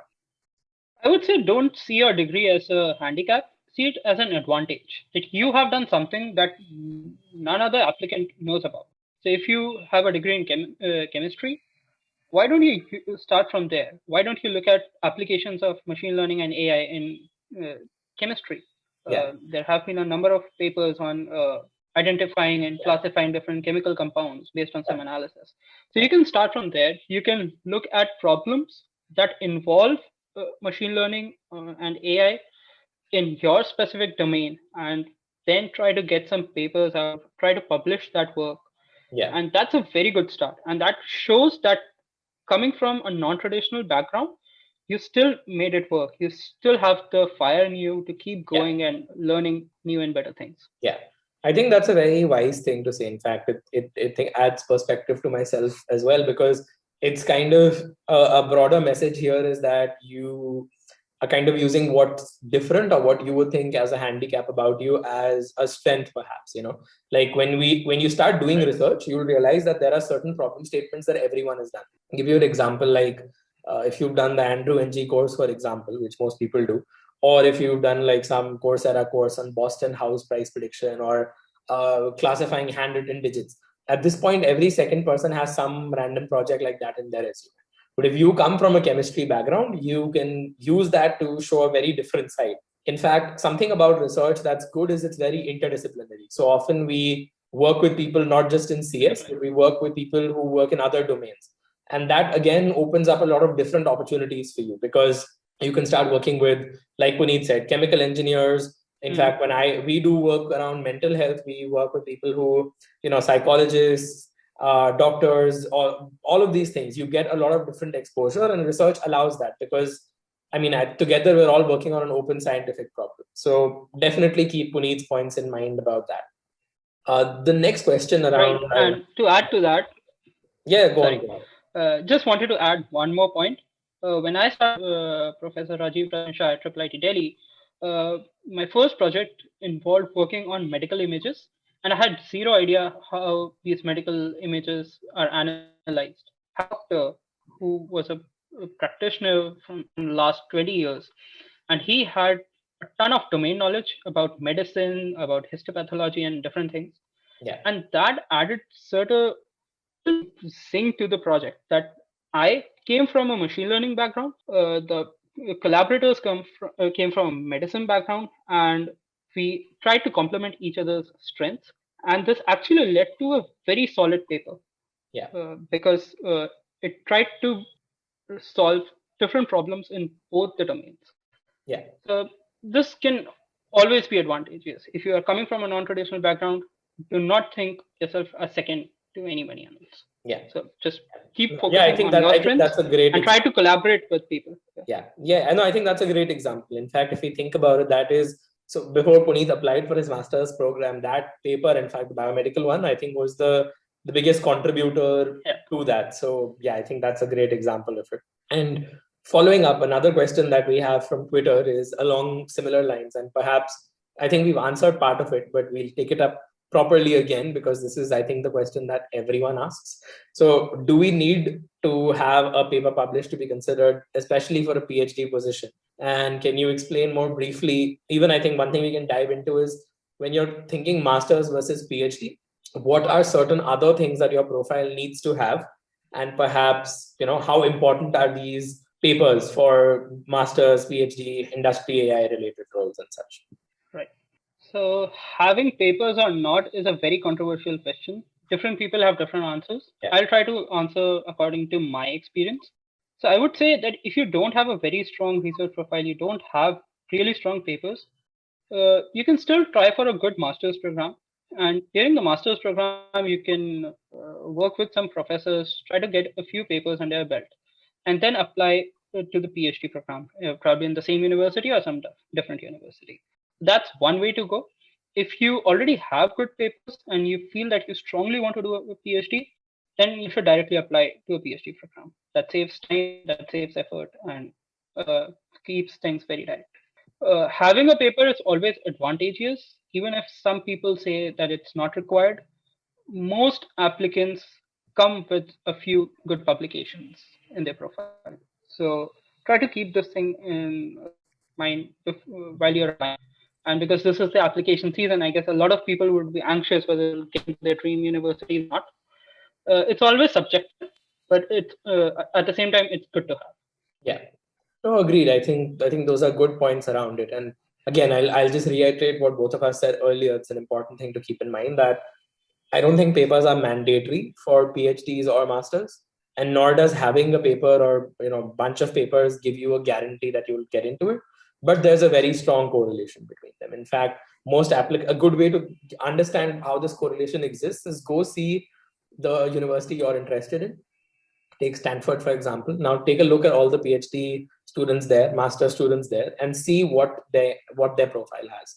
And you'll get an understanding of what differentiated them. Try to speak to them and you'll see what they would say differentiated their profile. Like now that we have Puneet here, for example, if I asked him, in fact, I will ask him now, what do you think is the one thing that played the most important role in your master's PhD application process? If you had to narrow Okay, it to one so thing.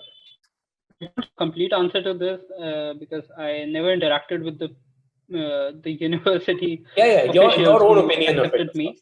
but but my opinion of it is that the publications did play a very important role. Yeah, So that was critical. Without that, I don't know if I would have gotten to UMT or UPenn for that matter. yeah. No, agreed. I think those are all good points that Hmm. have been raised here. Now, a few more questions. I think we have a lot, but we'll try to take some that are more generic and relevant for people. Okay, so this is, I think, a question that again we briefly touched upon, but it says there's someone who I think has completed their master's degree in 2013, so it's been about 8 years now, and they're interested in considering something like getting into research now, which is again a common question that people have: that is Mhm. it too late for us to start research or get into MLAI, etc.? Because when they were starting, there was a different paradigm. There weren't so many resources available. Right. So, what would your suggestion be at this point? What do you think people who are already doing jobs or people who already have a good amount of experience, how can they get started? Especially because they don't have enough time, they don't have the same opportunities at times. In fact, some of the people who graduated much earlier, in fact, someone I spoke to told me that they have a newborn and it's difficult for them to manage all of these different things. So, what would your suggestion be to people who already have a lot of experience but now want to get started? Okay. So there are two parts of this question. One, getting started into machine learning AI in general. Second, getting started into research. Yeah. If you want to get into MLAI, there are a number of courses that you can do to upskill.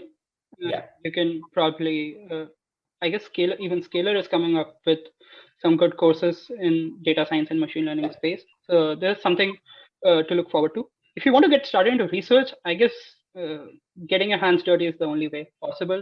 Yeah. You will have to take a side project.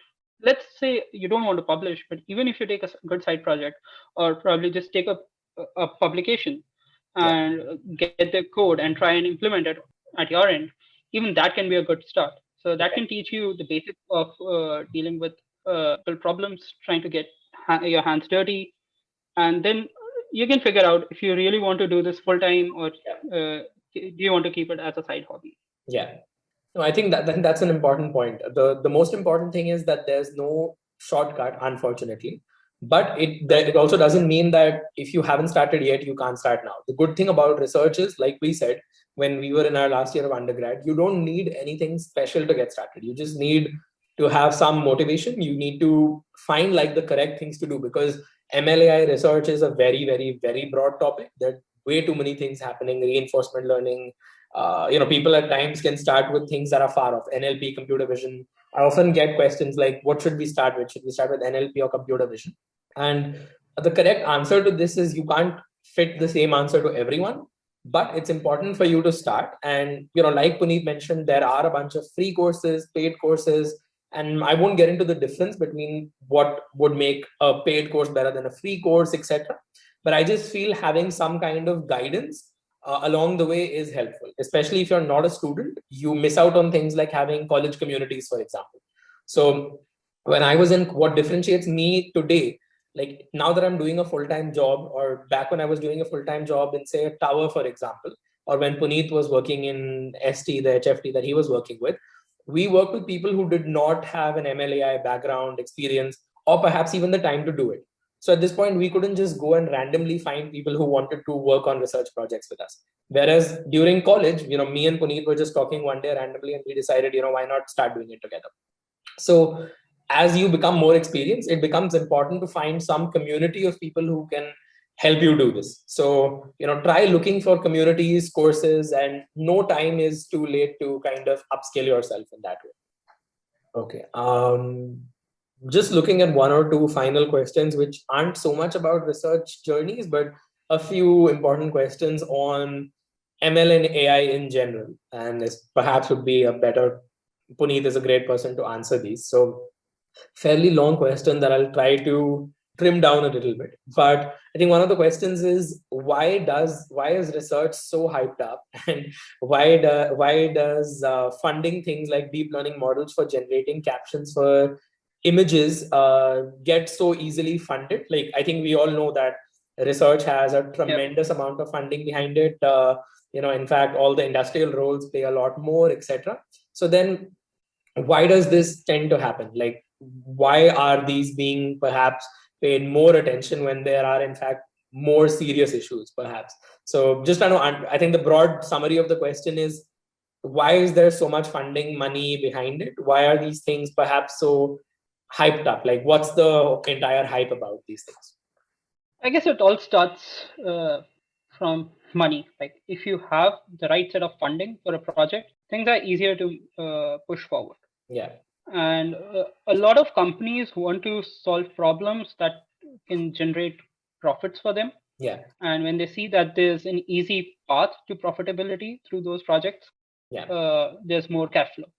Yeah. At the same time, there are a lot of NGOs and other government organizations that are now looking at applying AI for, let's say, climate change, reducing pollution, and such societal problems. But, I guess there are a few good organizations within India as well, which are now using AI for solving such problems. I know Google Research does a lot of AI for social good work. Wadhwani AI is another similar organization. So people have started looking at these things as well. Obviously, they require more and more people to get interested in the space. Yeah. And if someone new is starting, should be looking at AI for social good, because this is one space that has a dearth of people, but no dearth of problems. Yeah. No, I think that's an important thing, that I think whether it's hype or not is difficult to say from an individual person's perspective. I think it differs from every person's perspective. Like, some would say crypto is hype, some would say crypto has its own benefits. So I think that's the answer there, is more of to each their own. But I would say this, that you should not get into it because of the hype. You should only get into it if it actually interests you. And I would say that's the takeaway here, that AI has a lot of shortcomings in terms of ethics, privacy. We won't get into any of that today. I think that's a much bigger discussion for more qualified people than myself to talk about. But I feel it has its pros and cons, just like everything else. But the important thing is that it does have applications that are making good progress today and will shape up the future. Perhaps a lot of the AI research that happens today is something you don't see for the next 1 year, for example. It takes a while for these things to go from research to a real world application. Like, when you look at industry, when you look at software, for example, you often see that the code you do, it goes live in a few weeks, months, at times even in a few days, and you can see real impact. With research, that impact is going to take longer to come there, and it might take several different iterations, hundreds of people working on the same problem for years to make any impactful, meaningful results. And at times the whole thing might lead to failures, but ultimately there's some learning that comes out of it. And I would say a lot of the things today have changed in terms of how AI works. So I'll start from small examples, like things that one would say might not be the most meaningful. But still, if you look at social media, for example, most of social media and moderation, like hate speech detection, etc., all of these things are now much better because of how AI is able to handle them. Feed generation, pricing algorithms, all of these different things work with AI as a backbone. It is definitely possible to have those applications without AI, but there's so much that AI makes possible. Even if you go to medical applications like the work Puneet did earlier, where you can use AI to look at X-ray scans, different types of MRIs, etc. AI definitely helps. Whether that money could have been put to better use or not, perhaps is again a question out of scope for our discussion here. But I think it's a great question, which involves some interesting thought provoking points. But I'd say this, that despite those opinions, AI is here to stay for sure. So if it interests you and you think the opportunities are great, you should perhaps look into getting into that. So yeah, I think that's a summary of most of what we had. There are still a bunch of questions, but I won't get into them. I think we've hit around a 1 hour mark, which is quite a bit. Puneet's a busy person who's taken out a lot of his time from his busy PhD meetings. So we'll leave him now. But that being said, thanks a ton, Puneet, for being here. We've hopefully answered a huge number of questions and clarified a lot for people that are interested in these things. But as always, if you're interested, feel free to reach out to us via Scalar. Any questions that you have, reach out to us via social media, LinkedIn, Twitter, whatever it is. Feel free to reach out. We'll be happy to talk more about these things. And yeah, hopefully, Puneet, keep doing the great work with research. And hopefully, someday we might have you. We both of us might be on another Scalar session soon. Thank you, Ramit. It was great having this conversation with you. Yeah. And I hope everyone can learn something from this AMA. Yeah. So Okay. please feel free to reach out through mail or any of the social media links. Okay. Awesome. Thank you, everybody. Bye bye. Hi, everyone. I'm Ramit. I'm currently a lead data scientist at ShareChat. Just recently joined after completing a technical lead stint at Tower Research for the past 3 years. And along with that, I've been fortunate to work with Professor Rajiv, who we have on this call with us today. He's a professor at IIIT Delhi. Before that, he's completed a PhD in National University of Singapore. And he's also the director and founder of the Midas Lab at IIIT Delhi, which has been basically the source which has led to all of everything that I've learned in research in the last 3 years. So in a way, my guru is here for this call. And today with him, we'll be going briefly over some of the very commonly asked questions that we've been getting from the last 1 month around machine learning, data science careers, artificial intelligence, what is next in research, all of these kind of questions. We have our expert to help answer with these. And before we begin with some of these audience questions, we'd like to start by getting a little bit more about Professor Rajiv. So, Professor Rajiv, if you could give a brief introduction on how you started, what has your journey been, and how you've got to the place where you're a director at the Midas Lab, publishing so many great papers. Thank you so much, Ramit, and it is my pleasure and honor to be here. And thank you for inviting me for this talk. And I hope I can answer some of the questions from the different students and somehow help them in their career, or probably could be a kind of torch bearer for them. And in our life, I mean, there is always some torch bearer who show us the direction. So in my life as well, there are many. And so whatever I'm today, yeah, definitely due to the help and probably the direction that they have shown. So regarding my journey, so I am from Banaras, and I've done my schooling from Banaras itself.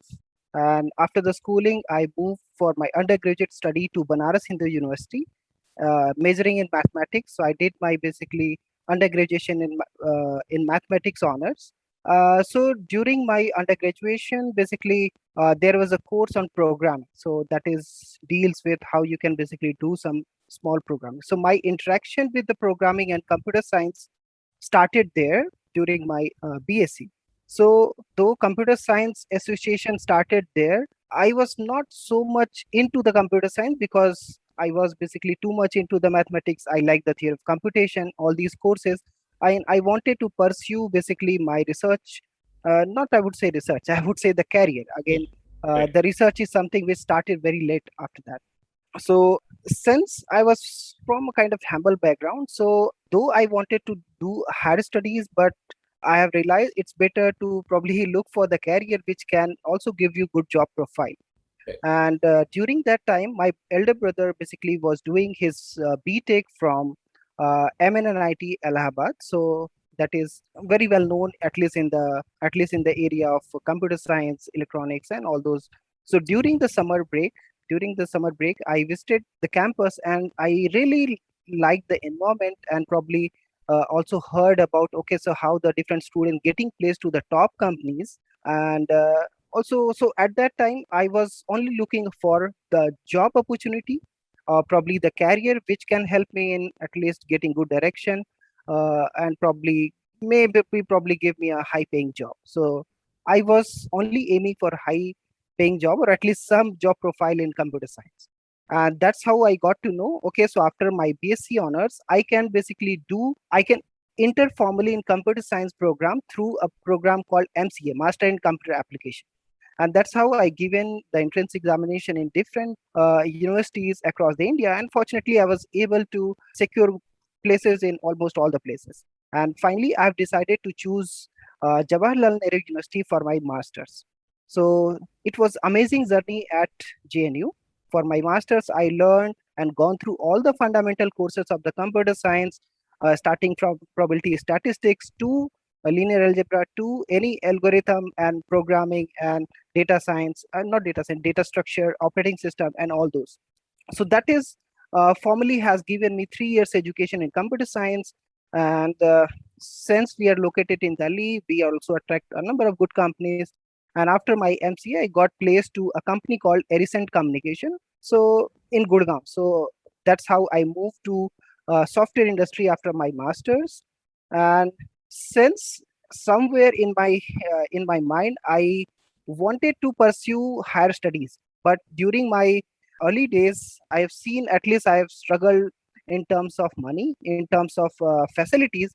So I really wanted to go for job. So I started my job at Edison Technology as a software engineer. And but after working for a year, I would say approximately 1.5 years, I have realized that so probably software industry is not the best place for me, at least at that moment, because actually that was the time when the recession enters in India. So that is 2005, when I mean a lot of things is happening globally in terms of recession.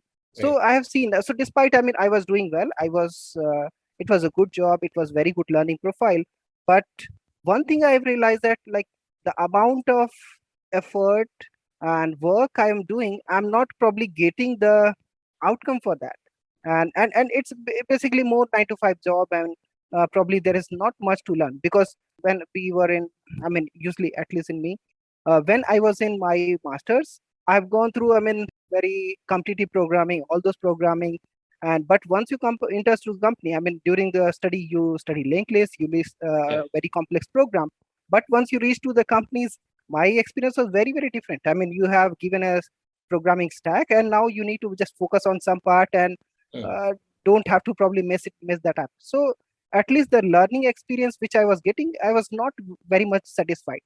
So I consulted my brother. So fortunately, my family and brothers are very, very supportive, and they said, okay, so if you don't like, I mean, it's fine. I mean, whatever our past was, but at least both of us are kind of in good position to support you in case you want to go for higher studies. So they have motivated me to basically, okay, so you can, if you want, go for higher studies. And that's how after 1.5 years, I left my job around October 2009. So at that time, I did not have any clue how to go for higher studies, because I have completed Master of Computer Application, which is treated more as a application. Mm. I would say the degree, it's kind of towards more, not towards well known for the research, I would say. And in fact, that is true as well, because we have not taught, and we were not doing any research as part of the course. It's more like towards the computer science applications. So I spoke to a number of people, what can be done. So one of my seniors from JNU basically just got admitted to National University of Singapore for his PhD. And I spoke to him, I spoke to a number of people as well. Okay, so, and I thought, okay, so let me apply to the different places where I can probably do research. I can enjoy at least what I have probably envisioned earlier. So that's how I left my job. I did not had anything in my hand, in no offer or so. So after exploring a number of places, I found, okay, so what are the places where basically you can apply for PhD? So in India, I have looked for ISC. Okay, I look for TIFR, Tata Institute of Fundamental Research, and I found that, okay, so these are amazing places, even IITs, where Yeah. basically you can go for higher studies. So okay, so these are the places I thought, okay, I can apply. So I have given again. I basically, since I've taken break in October, I have basically prepared for GATE, because that is the way you can go for, at least go for master's program or the PhD program in India. So that is, I in one direction I started looking for that opportunity.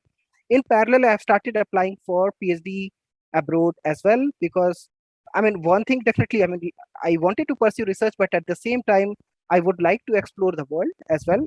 Because usually I travel, I like traveling. So when I spoke to a number of people, I found that, okay, so during PhD is also something. It's not only do research, but also get opportunity to visit different places and all those. So keeping this in mind, I apply different places, and unfortunately, I mean, I have got selected to the written exams in some of the places, but could not qualify, I would say, the final entrance. For example, for TFR, I cleared the written, but I could not finally clear the uh, basically the interviews part. So, but that's how, I mean, it was kind of disheartening. But at the same time, since I have decided I have to go, there is no way I want to come back to industry again, at least not very soon. So I decided, okay, let's go for GATE as well. So through the GATE, I mean, I prepared for 2 3 months by myself and given the GATE exam in February, I think, yeah, February 2010. And that's how, I mean, fortunately, I was able to secure good ranks and got a couple of offers for my MTech, because some of my seniors basically suggested, since MCA is not treated more as a research oriented program, so it's better to basically go for MTech, which is well known in not only in India but also abroad, which can help you in giving the good PhD offers. And that really worked for me. I took admission to DTU, Delhi Technological University, which is formerly known as Delhi College of Engineering, and that has basically started giving me more confidence. I started interacting with more people, started doing little bit research in information retrieval. So that is, at that time, I mean, I recall one of the first challenge I have participated in, SMS based FAQ retrieval. So where the input is just an SMS, which is not, I would say, complete sentence, a word where you use the abbreviation.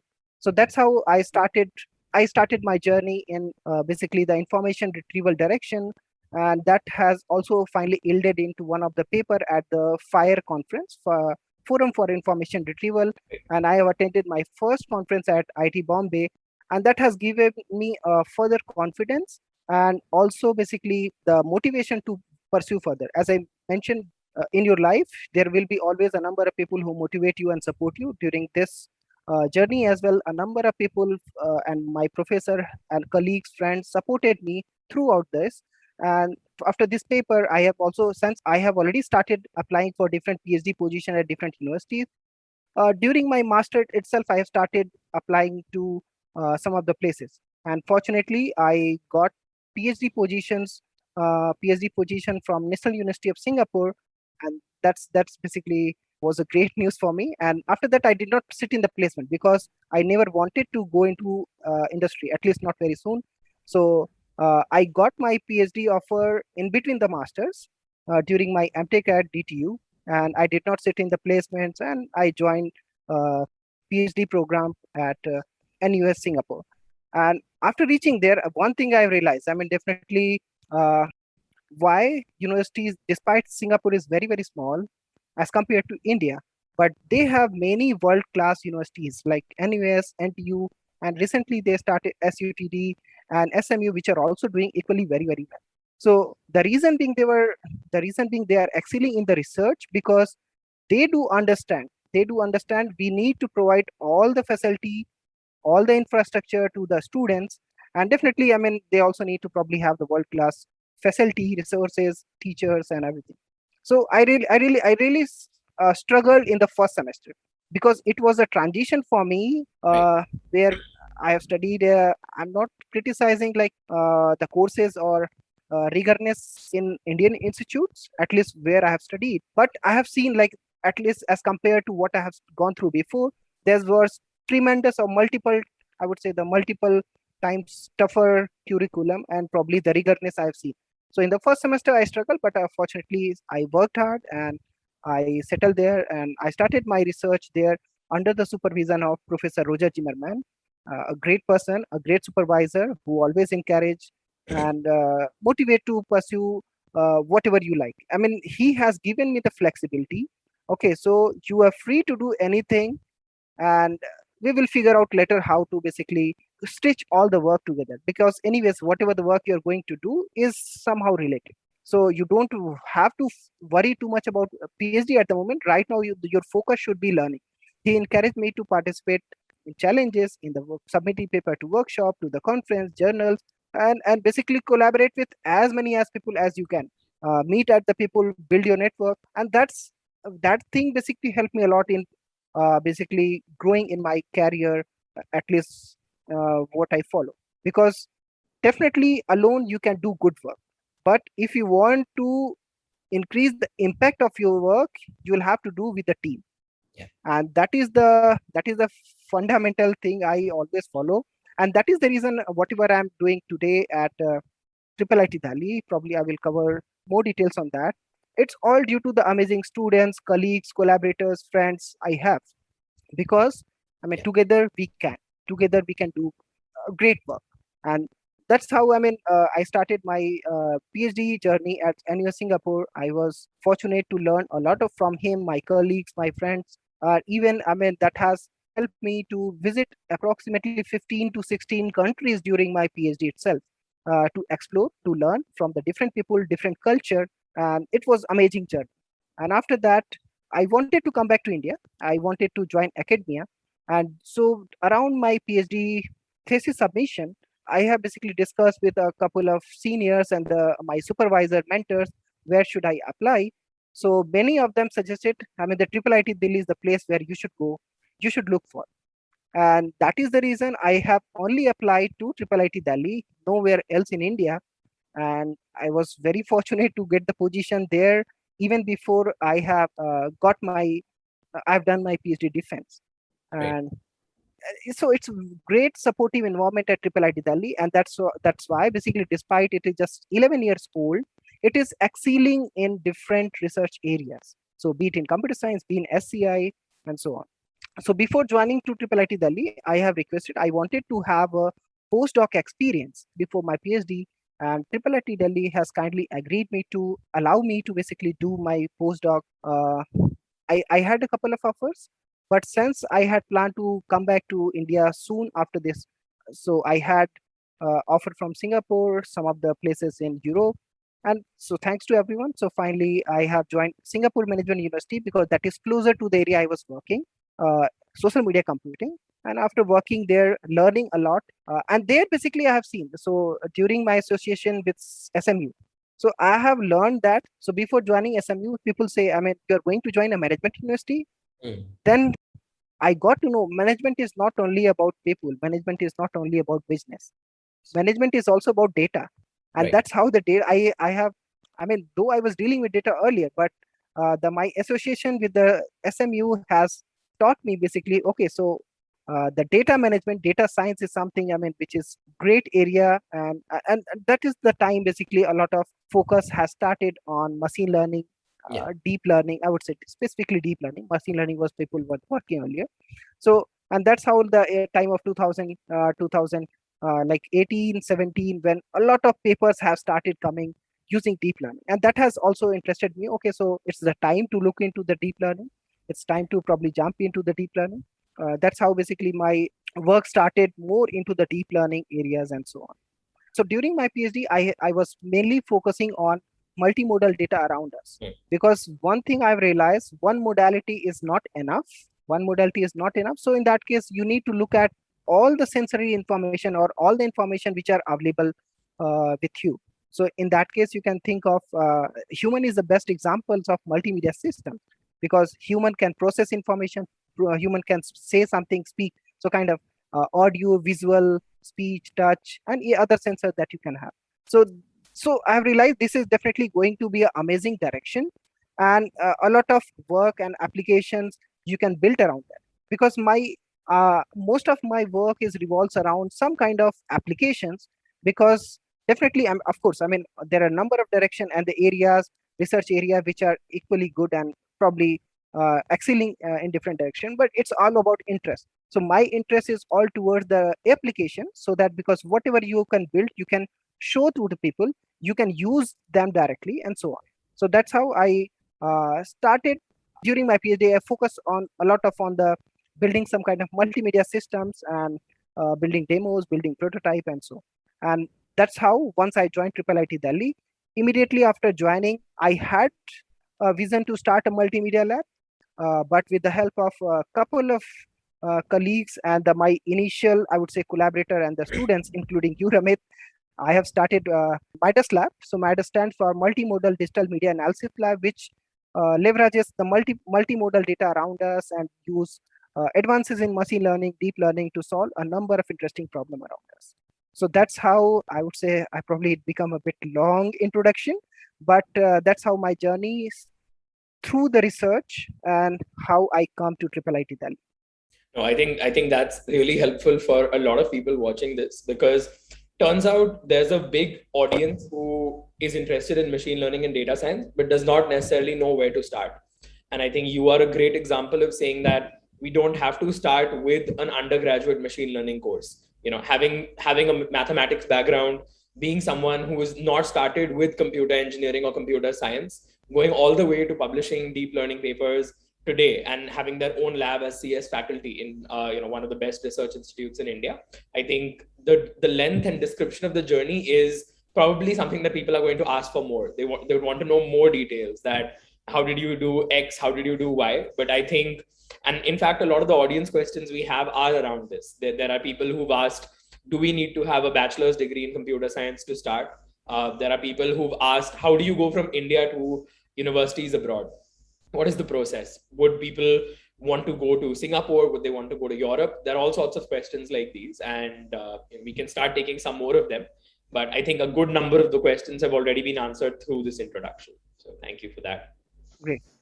So one of the first questions related to the machine learning field that has been asked is, how important is machine learning as compared to some of the other fields like software engineering, database management, web development, full stack, etc. Especially given that more recently there's been a boom in AI, machine learning, data science kind of jobs. So do you have any opinions on, should students focus on machine learning because it's a more booming field, or how does it compare with some of these other software engineering heavy fields? So my response to this is, I mean, just like I given the example of human, right? Human are the best example of multimedia system. And one example I have given also earlier, of course, you can, we as a team or as a, I would say together, you can do a lot of things. So in case of research area or the direction, like, so a computer systems or probably anything that you use today. So even, I mean, this video call that we are having today, Yeah. it's not just one area that has contributed to that. It's all together. There is a team, there is a number of components to it. So including video processing, including speech processing, even the transmission to this. And even, I mean, writing to this, we need software engineering to write whole such a massive program for that, right? So all, at least to me, all the research directions are equally important and very, very important. It's all about where your interest is. The people definitely should not run behind the hot areas around you, right? Because today machine learning is the hot area, but tomorrow it could be something different. Yeah. So that's why it's better probably focus or probably choose the area where you can excel, where basically you have interest. So for example, there are people who have interest in computer architecture. They should do that, because and basically without advancements in the computer architecture, because we might not be here. I mean, even, I mean, we see a number of I mean, we all use GPUs and all those advances, right? All is coming through them, right? It's not like we are the one who are doing. So Yeah. every research area and the people have its own their own importance, and accordingly I think everyone have to contribute to that. So like in my case, I focus more on, I would say, the application. That's why basically I focus less on theory. I focus less on, I would say, the core machine learning or deep learning research. I focus more on just use. I'm more applied machine learning researcher. So I use the advances which are available in machine learning, computer science, or different areas like sub areas like computer vision, natural language processing. I use them. I basically assemble them and to come up with solving some problem. So to me, all the research areas are equally important. It's you should go behind what you like more, and and basically people can also assess. And one thing, because I would like to share my experience, because once I've started applying for PhD program, I have more interest in theoretical computer science because I was from mathematical background. I thought, okay, so I could be, and now I have studied computer science, so I could probably contribute more on theoretical computer science. I was good at that as well, and I was, I would say, had a grade and all. I mean, quite good grade as well. So, but as I said, after joining MTech, I started working on information retrieval specifically. I found it more interesting because, again, so not to criticize theoretical computer science, it's more about what I like more. Yeah. And that's how my association and probably area shifted towards information retrieval, data science. And finally, that text processing has helped me to further grow towards not only text, but also, okay, so you're already doing natural language processing. How about go for speech processing? How about go for video processing? And that's how I expanded to from one modality to the multiple modality and so on. So I think the answer to the question in short is there's so many different fields and everything keeps making advances of their own. They're all interrelated. And this is something I agree with. In fact, my career choices have also been many, but the different cases where one needs to decide, between finance and tower research or AI and ShareChat. And I think not to say that AI is booming right now, so one would do it, but eventually I think you choose what interests you the most because that's where you will exceed the most. So one of the next questions is another interesting question, and I think I know some of the answer for this. But so, given the fact that there's so many different opportunities around, things like internships. In fact, at our own lab in Midas, internships at IIIT Delhi, internships with different companies. There's so many different opportunities for young data scientists to work with professors, labs, industries. How does one go about finding such opportunities? LinkedIn is obviously one such way, but what would you recommend? How do people keep in touch with what all opportunities are there, and how do they pick between so many different opportunities, between, let's say, a research lab versus interning at an industrial position as a data scientist? So I think it's very interesting question. And before that, probably I just want to add, it also depends on the students and probably what career choice they want to make. Because at least what all the application I receive at IIIT Delhi at my desk, one thing I've noticed that majority of the application that I receive who are interested in higher studies, Right. right?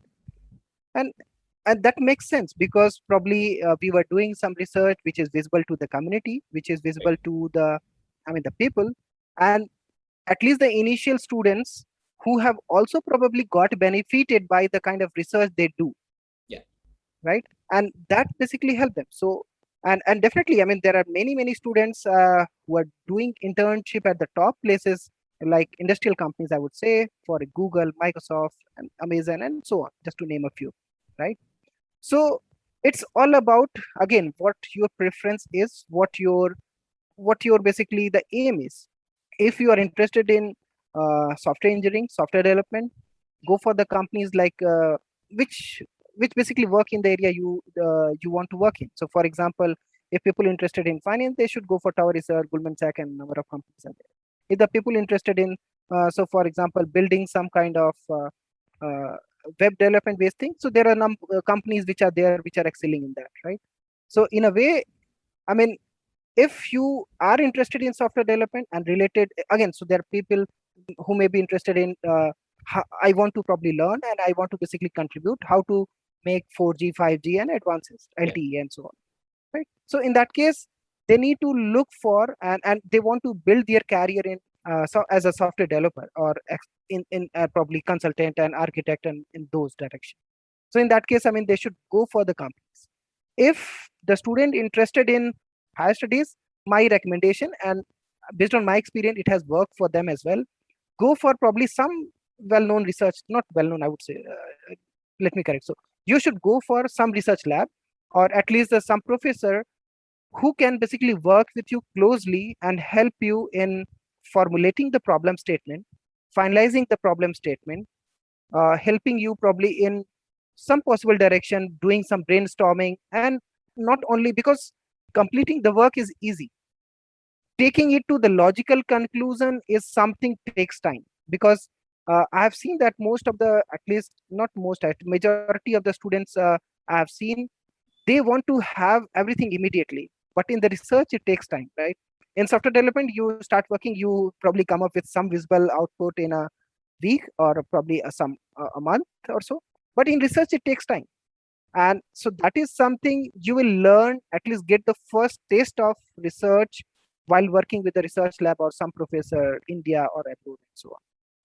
So the choice is depends on where you want to go for.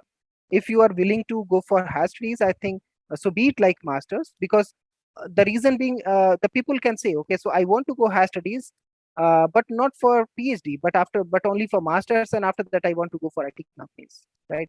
So based on my experience, I mean, when you apply to any reputed universities, right, you see a massive number of application. I mean, the universities got, right, university get the huge number of application, and you have to, and they have to basically, they need to be very selective because they don't have any options for that, right? Yeah. So what are the ways basically you can, and you will only be get selected if you probably somehow distinguish yourself from the rest of the profiles. Yeah. How you can do so? One possibility could be great. Okay, one of a possibility could be, so where are you from? So for example, some people from IITs, some people from NITs, some people even from some normal schools, right? Some people probably, I mean, able to probably, they are quite proficient in English, because earlier, I mean, the GRE, TOEFL, all these are also Yeah. a good requirement for admission, Yeah. right? Something you can change, something you cannot. So Yeah. for example, I had a couple of students, they're not from IITs. Okay, so if they're not IITs, if they don't do something extra, they won't be distinguished themselves from the rest of the application. Yeah. Similarly, I mean, there are people who are quite good at programming, quite good at probably other things, but not at English, because English may not be their first language, and probably they are probably from some place who haven't given them enough practice or the time for that. I mean, that's perfectly fine. Again, so how such people can basically excel, how such people can get admission to, say, for Stanford, MIT, UPenn, or Columbia University, and so on. So research at least is the way, because something they cannot change, they cannot change, but this something they can build and probably make a kind of add as an extra thing in their profile. And research is something they can do. And other people can say, okay, so I can also do the research in companies. I mean, I can mention that. Yeah. The one thing I have noticed, at least based on my so limited, I would say, the experience so far, anyone can write anything, but there is no validity. So for example, I can write, I build a robot which work and interact well. Any probably I build a software which probably do X, Y, and Z, right? But there is no validity for that. Anybody can write in anything. But in the research, if you write something, a research paper will be published, and you can mention the link, and that people can verify. And that so it's more about the credibility. I mean, the people understand it, reputation, I would say. I mean, Yeah. so that's how something, despite you're lacking in some aspect, the research can give you that additional aspect to get admission to the top universities. And after that, again, so you can make your own choice, whether again go for higher studies, for PhD, or probably you can go for IT industry. Again, it's your choice. Right. Yeah. No. So I think that that's very helpful in understanding for some of the people where, as people who are just starting data science, there are multiple options. And I'd say two good ways of distinguishing them based on Professor Rajiv's answer would be more industry oriented data science and more academic oriented data science. Academic Right. oriented data science can be more focused if you're interested in pursuing a master's, a PhD. Perhaps it's also it's one of the ways in which people think about data science jobs abroad. I think 7 or 8 questions here are about how do we start data science jobs outside of India. And it might not be very easy to get some of these jobs directly from India, but one of the ways of becoming a data science in, let's say, Amazon US, Google US, things like this, Europe, Singapore, would be to do a master's degree, gain some more skills more specific to a global machine learning and AI kind of spectrum. And based on those, apply for master's, PhD, get jobs abroad. The more industrial aspect of data science is where you focus on problems that are happening within India. A good example is what we do at ShareChat, for example, where it's not something that deals with solving research problems or writing research papers every day, but we're solving industry level problems to make tangible impact. A difference I've seen myself is in research, we write papers, we get this validation from conferences, our work is presented, gets covered by newspapers, everything. But it takes a while for it to reach an actual user. Whereas in industry, your work starts with the user where innovation might be limited. So I would suggest for most people, it's good to get a blend of both. If you're early in your career, in fact, that's something what I've done. Early in my career, I was focused in industry with software development, but I tried to balance my time and work with the Midas Lab in IIIT Delhi. And that's allowed me to get some academic exposure, publications as well. So although it might take some extra effort, the idea should be if you're in undergrad or even if not in undergrad, many research labs, including Midas, in fact, a lot in IIIT Delhi are welcoming applications from candidates of all age groups, all backgrounds, everything.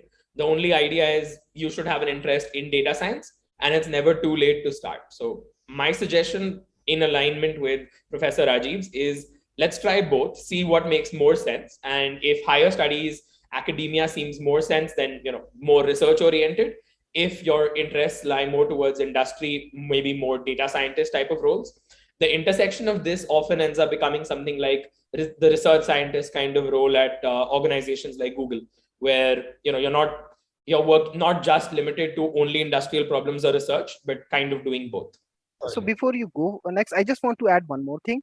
So these days, very interestingly, a number of companies also have their research division and a lot of opportunity which are available to you. So for example, Google have their Google Research. Similarly, probably ShareChat might also have some wing or division which is primarily focusing on probably some research aspect.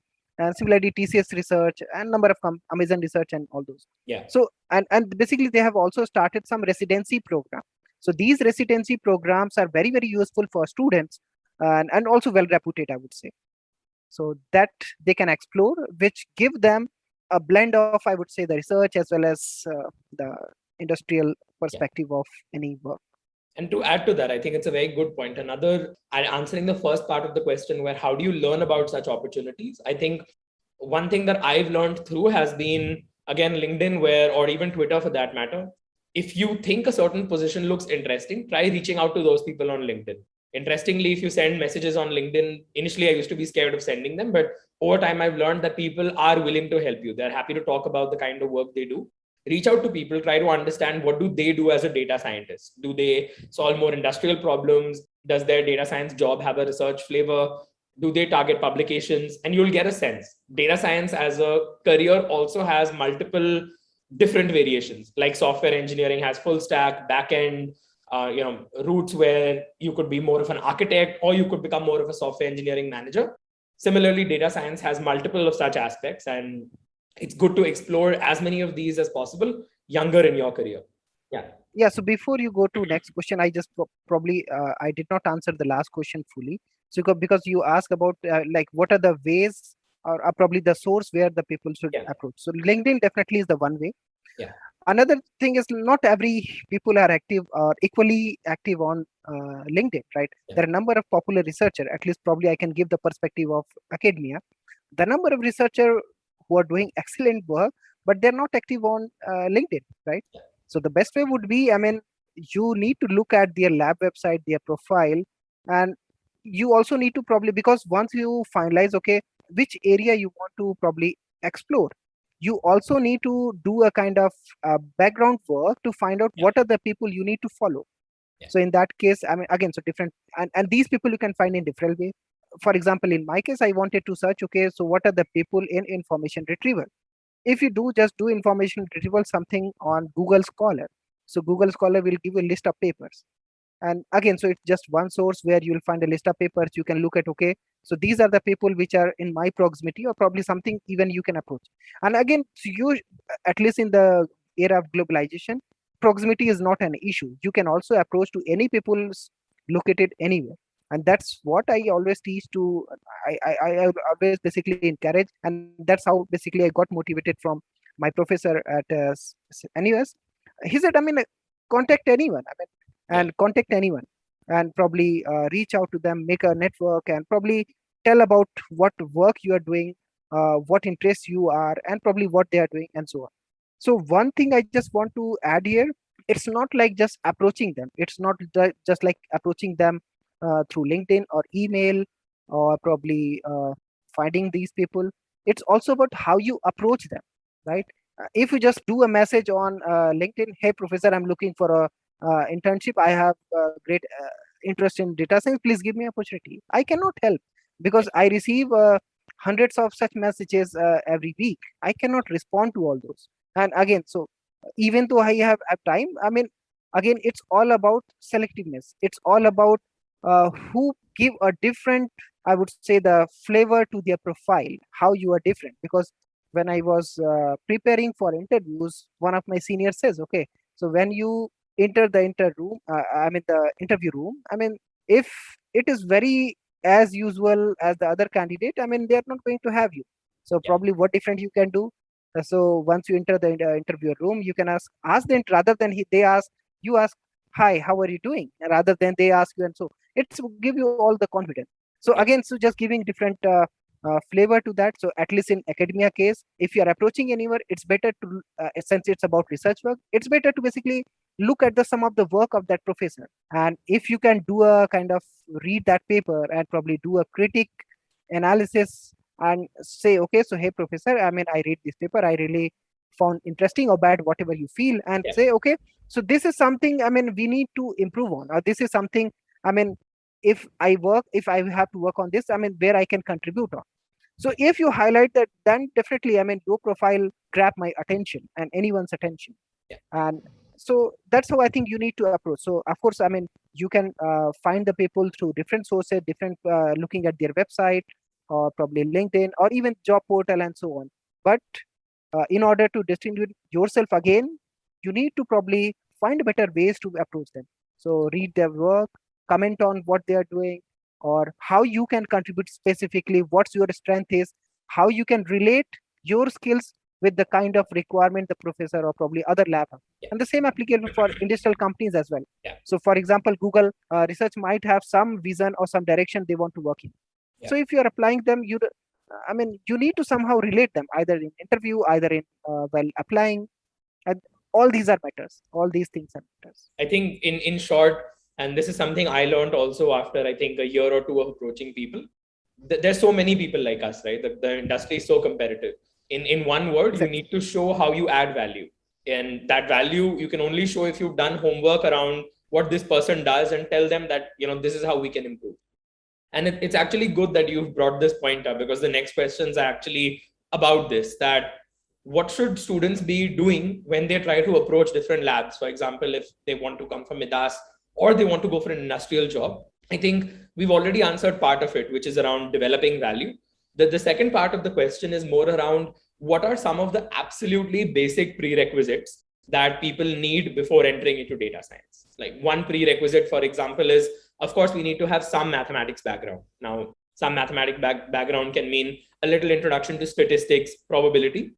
So the basic question from a lot of people, in fact, is what are some of the key basic prerequisites in getting started with deep learning, machine learning? What are some of the main subjects that people should read either online, take courses on, etc.? Okay, so prerequisite in a sense, I mean, definitely the mathematics is the kind of core of uh, at least data science, right? So I mean, definitely you need to have the fundamental probability, statistics, linear algebra, and all those. And again, fortunately, in the era of globalization, you'll find a lot of amazing resources available, publicly available on the website. And thanks to a number of universities, including, I mean, a number of initiatives from Indian government as well, like NPTEL is there, right, where the professor from IITs and many others, I mean, they take classes on number of topics. So these could be one of the best source. Similarly, I mean, they can also look at, I mean, institute like Stanford, I mean, all those, I mean, they make their all the lectures available to publicly available. So that is something, I mean, people can get benefit and probably create their fundamental at least clear. And again, so those who afford, I mean, if you think, I mean, they can take additional courses which can give them more hands-on experience, and all those things are again there. It is all up to your choice. It's not mandatory, I would say, Yeah. because all the fundamentals you can get at least through, I mean, a lot of free resources which are available around us, and we can get benefited from that. Add to It's that quickly, one of the things that, as part of, I think I'd say the last 1-2 months that I've been working with Scalar Academy, for example, I think some of the course that they are building has also been similar to what Professor Rajiv is mentioning. So the basic foundation, I think people often think they need a computer science foundation, but you have to start with a maths foundation. And I think that's also what's been Professor Rajiv's secret, because he started his studies with maths, not computers like us. So there's definitely a maths background that comes into play. In fact, I'd go as far as saying that a lot of data science is more about looking at the data rather than building complex models. And both the foundation of basic data processing and complex models, all of it starts with basic maths like stats, probability. Over time, it moves to things like calculus, multivariate calculus, things like this. So I think two sets of prerequisites. One is more on the theoretical side, which is maths heavy. Second is more on the practical side. I think, and this is something we do in our evaluation at Midas as well, where we basically would ask students to do an assignment in Python. And we suggest Python because it's such a rich ecosystem. So many libraries are there. So many things are easy to do. So it's important for students not to just look at courses or do book readings where there's no hands-on experimentation. You only learn after you do. So a suggestion would also be to look for courses that involve hands-on assignments where you can actually try building out your own neural network. In fact, in today's day and age, it's a funny thing, like linked lists or like trees, we ask them in interviews, but we don't use them in our job. But we need to understand how they work, because eventually you can't just import things in code which you don't know how they work internally. Similar with data science, a lot of people know, or in fact today it's as simple as 2 or 3 lines to create your own big transformer convolution neural network. But how many of these people actually understand how gradient descent and the training of that neural network works? Very few. So focus on the kind of courses where you can try out these basics and do these things from the ground up. So I think that's a very, very valid point. So in fact, at Midas, I mean, this is one of the key criteria that we have. We don't just interview. As the first step, we always give some task. Yeah. And because we receive humongous, I mean, a huge number of applications. I think last year was more than 1,000. So I can. Yeah. So, and the first criteria that we give, I mean, you need to give we give some task and ask them, and basically a lot of application filter out, because that also give help us to check the motivation of the student as well. And usually all the application that we received, the students who complete the task, we try to give a lot of attention to all those submissions, go them thoroughly, and look for probably what are the students who can go for the next round of interview or so. But one thing I really want to highlight, it may probably sound not so good, but it's very selective. I would say the very competitive process. Yeah. Because recently, while discussing with one of my colleagues, he said, so competition is just like a way like this. If you want to get admission to a PhD program, you need to complete half of the PhD work to get the admission. Yeah. So because it's very competitive, the same thing applies here as well. If you want to get enrolled to some well-reputed industry or probably the lab or anyone, you need to also add value to that, and because it's very competitive, so don't just probably go through the book. You also need to do some hands-on, do the practice, so that you can help in the definitely our expectation is not like, I mean, we want you to probably be expert in machine learning, but at least we expect you to have some understanding. And during the interview we ask very this basic simple questions, right? I mean, so what is gradient descent, what is linear algebra, what is all those and all those. I mean, very Yeah. simple questions related to that to check your foundation. Yeah, agreed. I think for anyone who's looking to start in data science, whether you're someone who's just starting out fresh with undergraduate, or it's someone who has multiple years of experience in industry, there are multiple parts. One, we people that look at are the mathematical basics. How well do you understand things like linear algebra, calculus? How well do you understand basic machine learning algorithms? This doesn't mean you are solving problem like sentiment classification on Twitter. It means simple things like, do you understand how a basic neural network is trained? And the third and most important thing, which often helps people who are already in software engineering or even students who've studied data structures algorithms, is the coding aspect of it. As much of machine learning as you learn theoretically, even in research, and people often forget this, even when we write research papers, a lot of the time goes in coding. So it's important to not just have theoretical skills, but also to be able to implement these with practical coding. And there's altogether a new world now which focuses on ML operations. This is something we do in Midas, in one of the industrial collaborations that we have.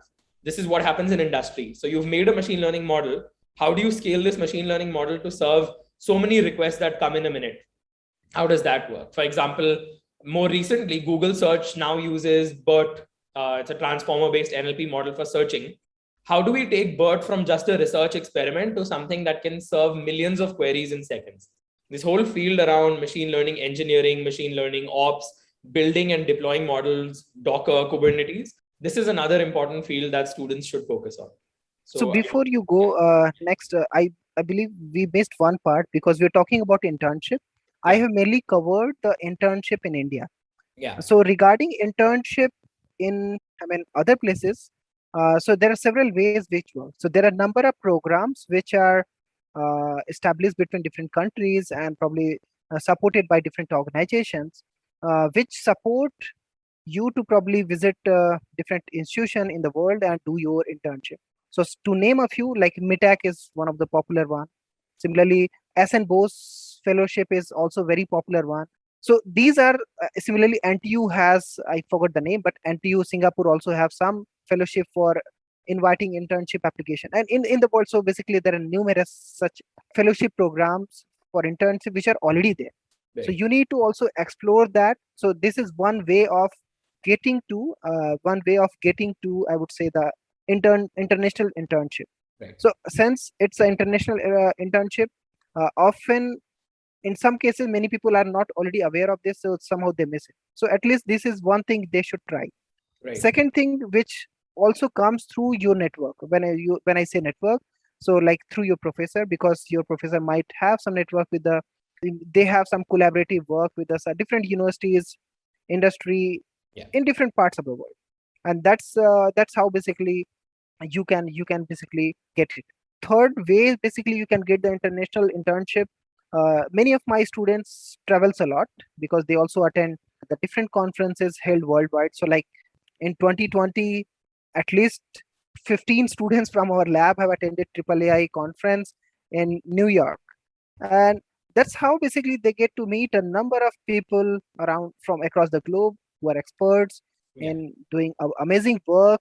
And that's how the, because networking always help, because you, through the network, when you get to know the people, at least you pass the first hurdle of getting to know them, or yeah, probably because once you meet, I mean, definitely you can tell about what kind of work you are doing, what value you yeah, can add on to the research the other people are doing.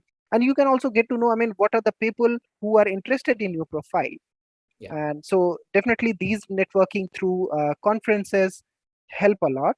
And fortunately many of students who attended conference last year, now they got to the amazing places for their, either for higher studies, for further job, for Yeah. internship and all those. Yeah, I think that's an important point. And in fact, that was actually the next question where people were asking, how do you go about foreign internships? So everyone has their answer. And to add to this, I'll give a short example. And this actually shows why academic research or research papers don't need to be only for MS applications. So I had a friend who was amongst these 15 people who came with us to New York for the conference, and his interest was purely in data science job, not necessarily interested in PhD or academics. But he had a research paper, And what that research paper does on your resume when you apply to any industrial company is it sets you apart from hundreds of other applicants. Not everyone will have a top rated research paper. So it shows that you are capable of A, working in a team, B, getting your work reviewed by top level reviewers, getting it published. You can do the code for it, you can do the paper writing, documentation, you can present your work globally. And a lot of such conferences, in fact, which are now happening virtually, so it's the chance to take an advantage of these things. They have sponsor booths. All companies, Google, Microsoft, Facebook, all of these companies have booths over there, and they're very excited to have people who have a publication background.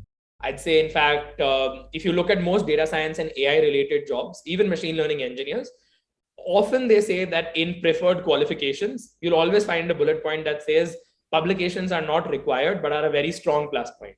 And to speak to that point, the friend who was there in New York, he, within, I think, 2 days, he got an internship with one of the AI companies in New York.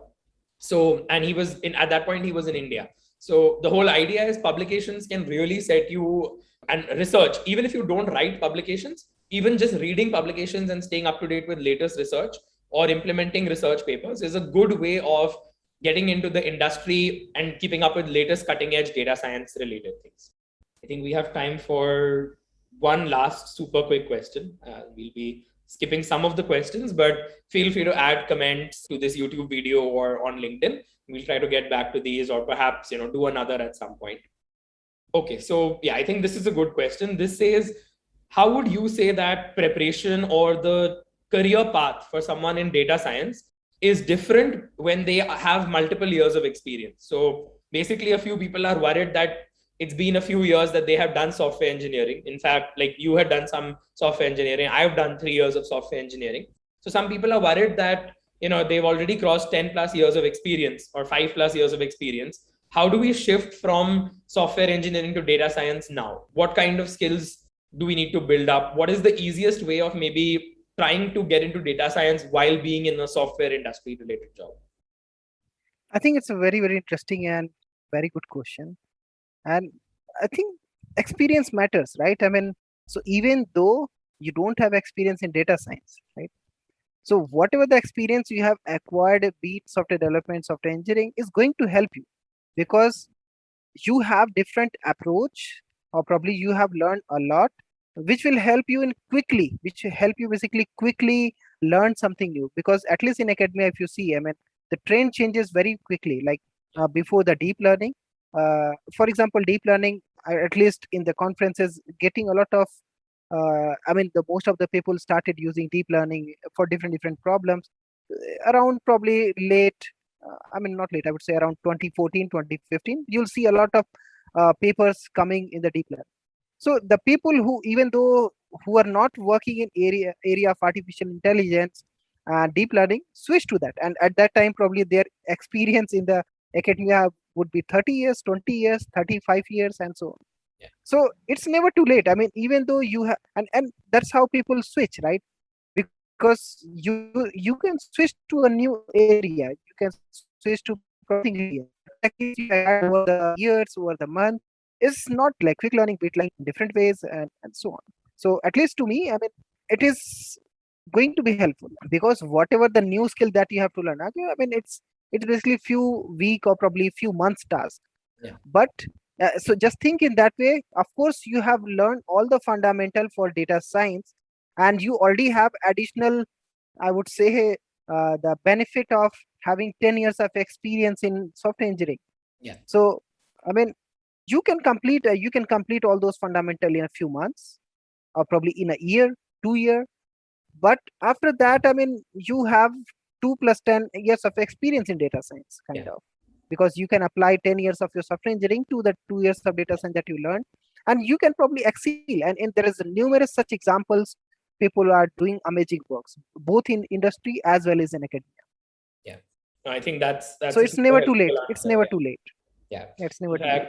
I'd say it's an advantage, like Professor Rajiv said, that if you have some software engineering, industrial coding related experience, this is something that helps, because like we mentioned, data science is not just about the maths and neural network theory, but also about how you can implement this. ML engineering, ML ops might be a good career path to transition into a research scientist if that's what interests you the most.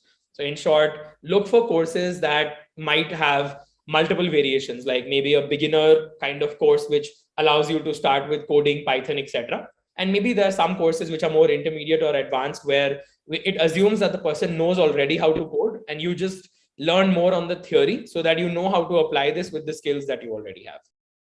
Awesome. So although we do have, I think, more than 20 more questions to go over, but we're almost crossing an hour now. So we'll stop bothering Professor Rajiv with so many more questions. And I'd like to thank you for taking the time out. I know it's a weekday and everything, and I know how busy you are. So from that perspective, we're really grateful to have you. And for the audience, if you have questions, more questions, follow-ups on any of these things, we're always reachable through the comments on LinkedIn, YouTube, through the email IDs that we have of the lab. And we're always there to help people who want to start a career in data science. And I think a tagline that I've picked up from what Professor Rajiv has said, that it's never too late. So keep that in mind, and best wishes to people starting their data science career and journey.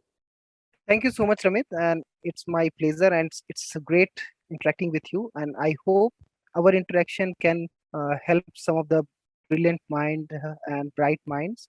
And so, with that hope, yeah, let's wish them best of luck. And just for, some of the students' reference, in case they want to apply for the Midas Lab, we always basically post the different opportunity on our social media pages. And again, so you can also look to those pages, follow them, and get the latest updates from there. Thank you so much. Awesome. Thank you, everyone. Bye-bye.